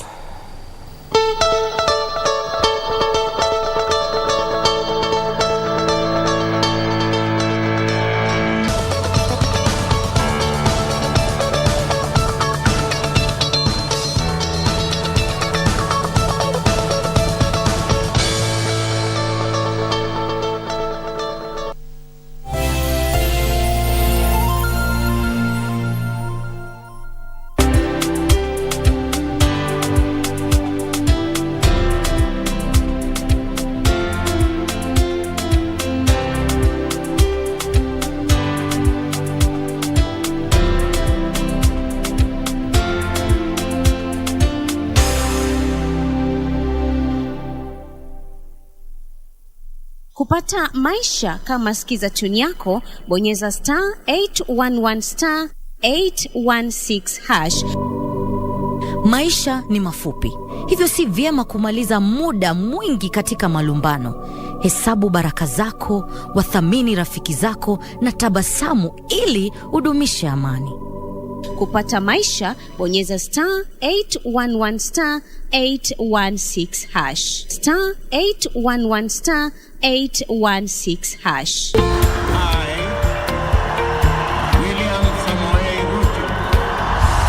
After the dust settled on rigorous campaigns, Kenyans are waiting for elected leaders to deliver on their pledges. Have you used the hustler fund? When your children sleep hungry, when you can borrow 500 or 1,000 shillings and they have some food on the table. So the 500 you're giving me now is my purchasing power has literally been diminished comparing to probably even January or December. But how have the leaders performed so far? In terms of the amount of money that is being disbursed, the minimum being 500 shillings, how do you scorecard that? No, that I'll give it a 2 out of 5. 2 out of 5. 1 out of 5. I'll still give it 5 out of 5. Every week, we bring you an honest assessment of the national and county governments. What is the impact of the Hustlers Fund? There are people who borrow praying they don't have to pay back. For example, they pray that the owner dies. The Scorecard. Every Tuesday at 10 p.m. on KBC Channel 1. He is a fool who has lost sight of what matters. Manta rabaina wahka kaban. Manta werarena. Huyu contact. Ni msichana umekuwa kitext. Sir, contact ni contact. Not if you're making it personal. Jamaa, kila saa ni kunyambisha. Nini? Suseme. Watajua kwa nini kachumbari haipashwi moto. Our transport has been compromised. Me and my team have hit an IED. Hii ni rescue mission. Kuna police vehicle imechapwa na IED. It's a very simple mission. But stay alert. Hizi ng'ombe zinachungwa na nani? Every Monday evening, we take you back where the action happened live. We'll let you know what you missed, even if you were present. And our goal is to continue supporting our own. From the latest celebrity buzz, fashion, music, and all manner of youth talents, the Grapevine cameras rove all week to bring you the latest in the enormous entertainment scene. Watch Grapevine every Monday at 10 p.m. and the rerun on Tuesday at 2 p.m. only on KBC Channel 1, baby. Engage us on Facebook and Twitter, #Grapevine on KBC. Let us know what is happening in your area code, because you know what they say, if you did not see it on Grapevine, then it most probably never happened. Bah! Ain't nobody gotta tell you what you gotta do.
Welcome back to the program, and we definitely appreciate your valid company. We continue our pace with our conversation looking at codependency and toxic relationships. Still created first time with Dr. Wilfrida Olali, who is a psychologist and also a lecturer at Kenyatta University. Dr. Before you took that break, I wanted us to come back to codependency. But before then, let's look at something that you touched on a bit earlier. That is the temperaments. And just how does this inform what you're talking about? We know we have the 4 major temperaments, talking about the sanguines, the cholerics as the extroverts, we have melancholics and phlegmatics as the ones who are termed as introverts. But then how does this influence, or what bearing does it have in what we are discussing? Yes, I'll pick on the extroverts. All right. You find that the extroverts most of the time are able to cope because they are able to speak whatever is wrong. They'll openly tell their, let's say if it is siblings, tell their siblings off and say, I don't like this. If it is their parents, they'll have time to sit with their parents and talk. But the quiet one, the introverts, it will just go into their subconscious. And before you know it, they're the ones who do all sorts of strange things. You find them attempting even to commit suicide. So the personality types also plays a big role. And the question is, if you find that you are an introvert and you are in that relationship, what do you do? Look for help. But some of them don't even look for help because they fear that people will know what they are going through. So such people, you deal with them in a group sort of peer counseling.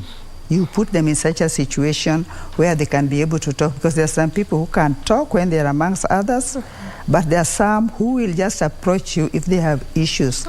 So extroverts do manage well when they have any issues. Yeah. Is that so? Because sometimes, and perhaps you can clarify this for us, you know, we tend to understand, especially for extroverts, and this are perhaps, you know, go with the sanguines, because they're really more extroverted. They talk more. They are in fact they're termed as the life of the party oftentimes. But some would say yes, they just say it as is. But is it, when they say it as is it now they're done with it, so they're okay because they've said it, or they'll come back later? How does it go for this type of personality? We believe in counseling that talking is a cure. Okay, if you talk, it's a healing by itself. It's a healing by itself. Many times you find people who come to you. Many people have come to me, and by the end of it, they say, "Now I feel better just by talking," because they don't even have people to listen to them. They normally say, "Thank you for listening to me," because nobody has listened to me. Nobody has ever asked me to talk. And now that I've talked to you and you have listened to me, do you know, you can just listen and just nod your head. That alone will help that person because they have never had anybody talking to them. When they try to talk, they are thrown off board. No, what are you saying? You are saying nothing. So talking is a real healer. So that person who is extroverted, as much as you think that maybe they have something still hidden, it helps them a lot. Talking is a cure, and a real cure. And it has cured quite a number of my clients whom I've talked to. They come to themselves. I hear you. So then how do you speak to those who would say, for me, I wait until things have settled?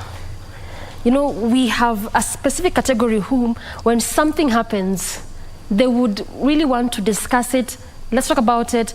Let's find a solution. If not, but I've said my mind. And we have a specific set who would say, in that moment, I can't speak. In that moment, I will not talk. I will wait until things have settled. And at times you realize that waiting until things have settled could even be years. So, and they're hurting. Yes. How do you deal with this? How do you reconcile? How do you help these people then? Because you realize this is a personality type. You really can't change your... If you're sanguine, you're sanguine. If you're choleric, you're choleric. Yes. So but you see, with counseling, you cannot force anybody for counseling. That's the other part of it, which could be hard for people. Unless somebody comes to you for help, there's no way you can go and say, I think you are hurting. May I help you? It doesn't work that way. Even That's not counseling. Even if you think they are hurting, yeah. like you can look at someone and say, I think you're not okay. Yes. Even if that's the case. It depends on how he'll take it, but the best thing would be somebody feeling that is hurting, even if it is a couple, they go to the counseling psychologist together and explain what their problem is. And I always tell them that if it doesn't work, if it is a couple, then go, even you as an individual, continue as an individual, so that we call it intrapersonal help. That is helping yourself from within, because that relationship which is between you and your child is not working. One of them is very repulsive.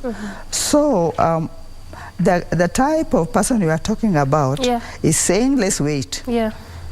For how long will you wait? So if you are hurting enough, you will go for help, because a counselor will not come to you. But there are some cases where the parents approach a counselor and say, my child is hurting in this particular way. How can you handle it? You know, when they are brought like that, there's always an issue. They'll come, yes, but later on, anyway, I was doing it for my mom. You see how hurting it can be to the parents.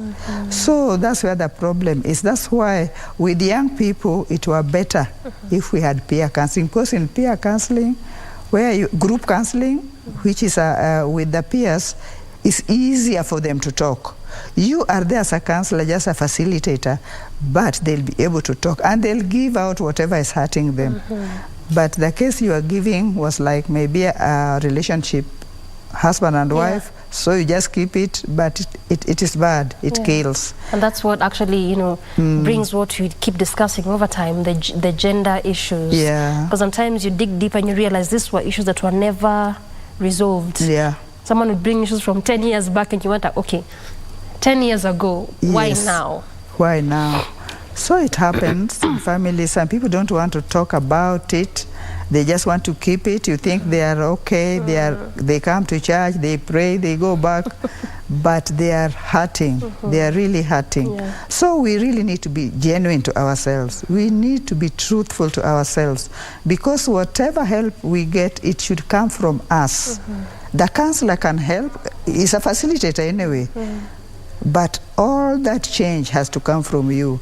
If you are determined that I want to change my lifestyle, maybe it is so toxic, I want to get out of it. Maybe by not walking out of the marriage, but you have to think of a way of making it yourself, and it must come from within. The counselor will just give you suggestions. Try this. Why don't you try this? Try this, try this. But the person who will do it is you. And people should know that it is them, the counselee, who can really help herself. So if it still comes back to you, why then do we need the counselor? If they can give you just suggestions? They give you an insight, that aha experience. They can give you some insight. Suppose you tried this. It is from those suggestions which will help you to come up with whatever you can pick from whatever suggestions you are given. So their position is very, very important, because they have different ways of handling different cases. They'll give you different theories, maybe. Why don't you? Of course, they will not talk about theory in a counseling session, but they know what to use at a particular time for particular people. There are some people whom you will say, maybe he's a drug addict. I want you to stop taking this and this and this. Let's work on that. So you make your goals according to that. There are some people who also have a knowledge that unless they forget about their irrational thoughts, they'll never get to anything. So that is completely different from somebody who is a drug addict. So the counselor is very necessary, because she has different ways of looking at different issues. I hear you. And also, you know, they are neutral. They are, at that point, they're not taking any sides. I felt it was important for me to ask, because even up till now, much as the mental health bill was already passed by the previous parliament, we still keep thinking that these issues, matters that relate to your mind, that would lead to what now we're calling the GBV and the toxicity and the codependence, we still think that these are issues of people from the West. They don't think that these are African problems. So then when someone says, go to a counselor, they say, a counselor for what? Counselor. You know? We still think these are issues and problems that ail those coming from the western parts of the globe, and not really the African context. So that's why it was important for me to ask. So if this is the case, that it still does come back to you as a person, why then is a counselor important? But I think you really well explained that. But now let's come to codependency. Yeah. All these factors laid on the table, as you've well explained and enumerated to us, Daktari, but still people would continue to be codependent. If it's a working environment, you know that that boss is toxic. Going by what you already described, this is a toxic working environment. This is, even as a family setup, it's toxic for me. Yes. Maybe I need to just, exit a bit, then I'll come back later. If it is a partner, marriage, whatever it is, unions, it is toxic, but people will still stay. Yes. From your practice, why? Okay, if I take you back to how this codependence started, it started in 1935, way back, when we used to have men who were really drunkards, and this was not really in our African context. So the women would take care of their husbands, regardless of what they were doing to them. And that was codependency. You are hurting, but you are in it. You are hurting and you are feeling so bad, but you are in it. But that was then. Yeah. So now it has caught up with us here in Africa, where people have those issues also. But there's many suffer. But it is all rounded in that you suffer, but you want to stick.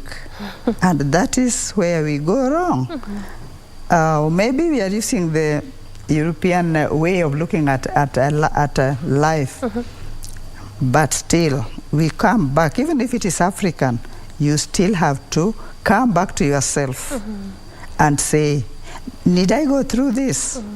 Need I suffer this much? Why should I suffer for so long? So that it is so, you are so dependent on that issue. Let's say you take even the case of your own child. The child wants this, you give. It's as if you are tied to it. You can't leave it. Your husband is beating you, but you are tied to him. That's called dependence. You are a co-worker making fun of you and so on, but you are still not saying no. All those are codependent, and we need to get out of them. And it is normally not easy, but you find that those who are in it find it very hard to get out of it. But what you need to tell them is that let them take care of themselves first. Whatever they do, whether it is in a family atmosphere, whether it is in a sibling to parent to sibling, whether it is parent to children, take care of yourself first. Otherwise, you'll find that you are nowhere even to take care of those children. So then, well said. Even what codependency is and it means. And you just did say it does not come. It didn't emanate from where we are, even just as Africans. This dates back from as early as 1930s. 35, yes. In the 30s, And even up till now in the 21st century, it still does happen. Yes. And you'd even, you'd hear some women, I want to use the example of women, in some cultures they would say, kama hachap with them is not legit. Very sad. You understand? Yeah.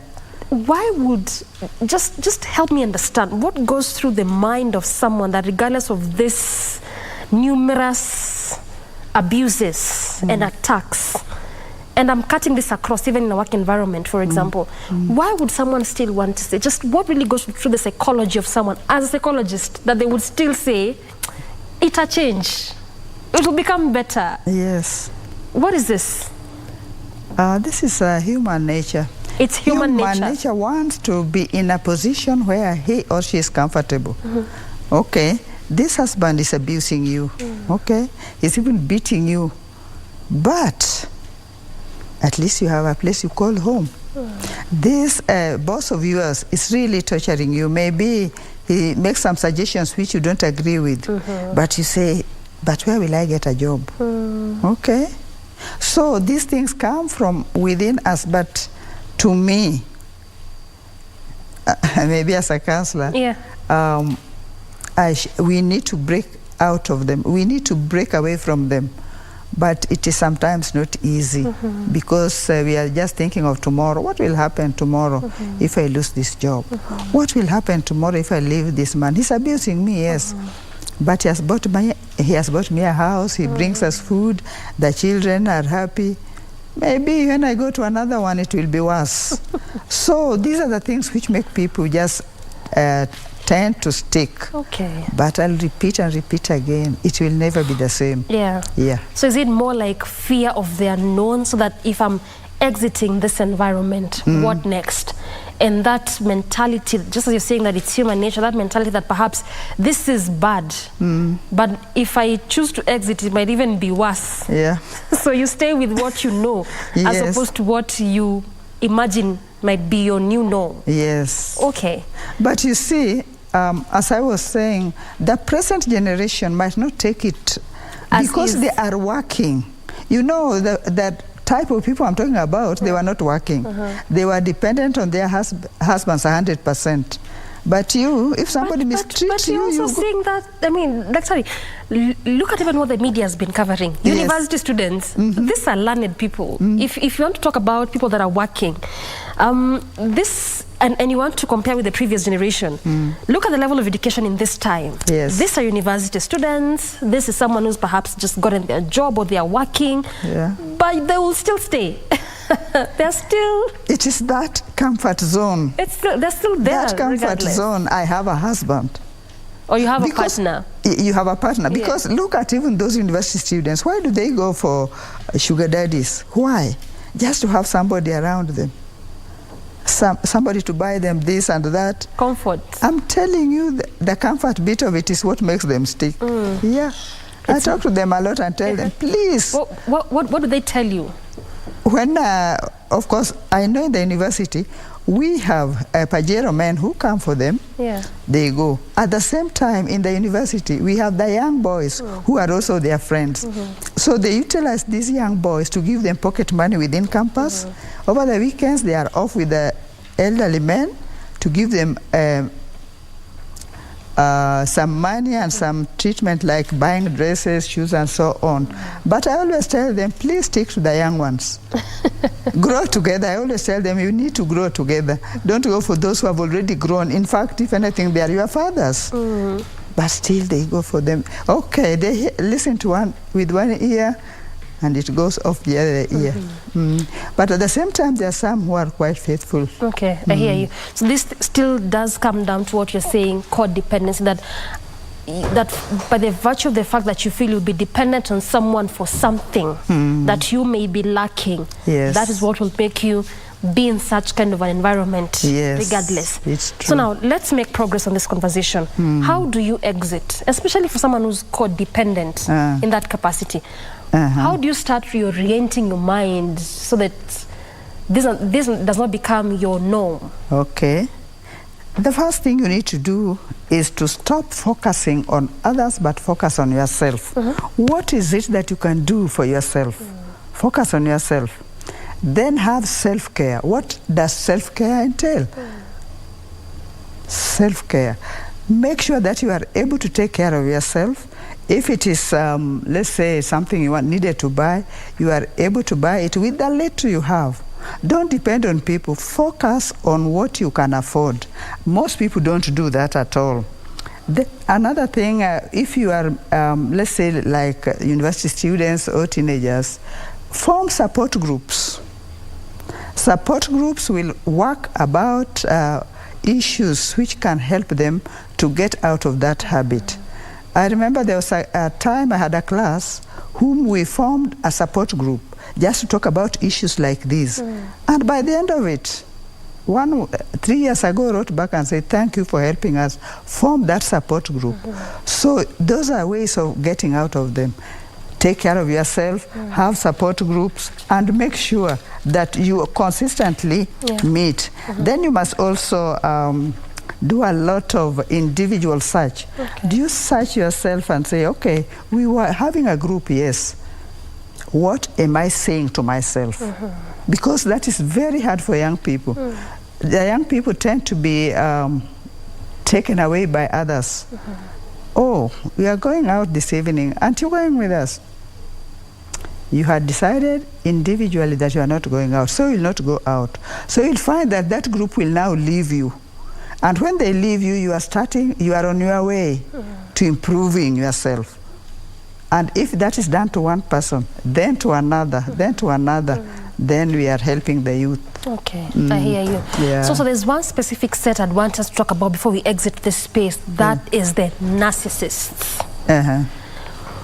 When you say narcissists, who really are this? What category of persons are this? They love themselves, really love themselves. They don't want to be... Are they toxic? Very toxic. Are they toxic people? People that love themselves too much. Yeah. Why are they toxic? Yeah, they just love themselves. You know, everything has to be done in moderation. Yeah. Yeah. There are some people who love themselves so much that whatever you tell them, no, I'm the one. It I'm is the their queen. way or the highway. It is their way or not your way. Yeah. So narcissists also have a lot of issues and they need to moderate it. We can't just live a life where anybody else doesn't matter and it is only you who matters. Because we are living in a society where we have relationships. We need to have relationships. So long as these relationships are healthy, you can't be a loner. So narcissists need to get out of that. Yeah, because it's dangerous for them also. So also when you talk about toxic relationships, these are another set or category of persons that people need to be aware. Yes. Those are things just must happen their way. They don't listen to any other voice of reason. Yeah. This again is a specific set that you need to be watching out for. Yes. All right. I hear you. It's true. Now, this again something that I came across, and this is drawn from that is 2021, when we had Mercy Mwangangi as the Chief Administrative Secretary in the Ministry of Health. At that time, the government was mulling over commitment to end gender-based violence by 2026. Borrowing from all that we've discussed on this table today, Daktari, this just points to the GBV issues. And when you look at perhaps the efforts that have been made so far, even just from your practice in terms of psychology and counseling, making people to come together to see how they can be able to converse around these issues, is this a practical move? We are in 2023, so if you're to think about this idea, we're saying in the next 3 years, this needs to be a done deal. No practice, no case of GBV. It will have to be there. How practical is this? It's not very practical because there is gender feeling that men always feel that they are superior. No woman can tell them anything, and if she does, what is she putting on the table? Okay. Has she reached that level of a man? So gender-based violence will still be there, but the only thing is that the women have to be very careful whom they bring to be their friends. If you see any sign of aggressiveness in the man, pull out as fast as possible. Better pull out than get into it and later say, I wish I knew. Because those gender-based violence will always be there. Yeah. They are there. So ending it is not... It's not easy. It's on paper. Practicability it needs to come from the heart, yeah. Because men behave in such a way that you even get surprised. Is that the man I thought I knew? Yeah. Yeah, so the ladies have to be careful. If you have any sense, any little sense that this man could be violent, discuss it with him, of course, but if he's reluctant, pull out of it before you get on that altar to say, yes, I do.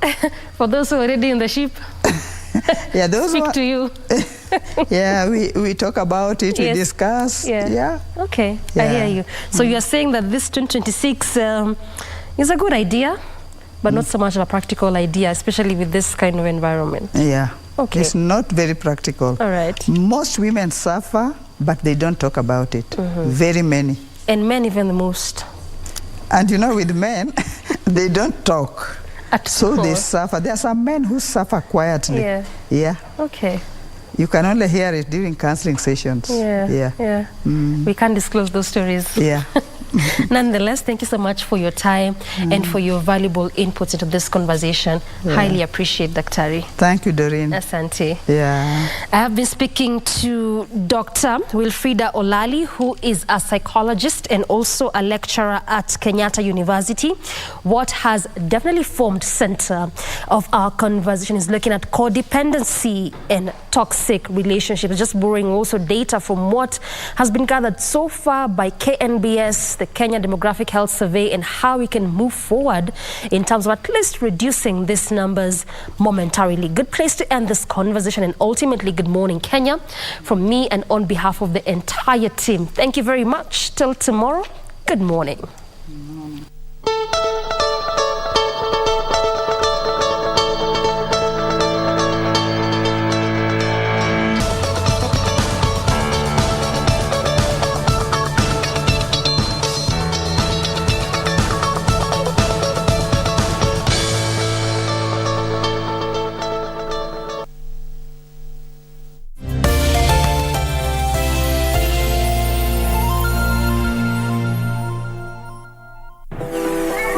We launched this particular table called a Makishi table. It was 29K, then it was really super affordable. And, you know, from there, a lot of young people started tweeting about it. Oh, have you seen this new brand? You know, like the IKEA of Africa. This is not IKEA, this is Ikeja. Let me take you to our space at Taylor.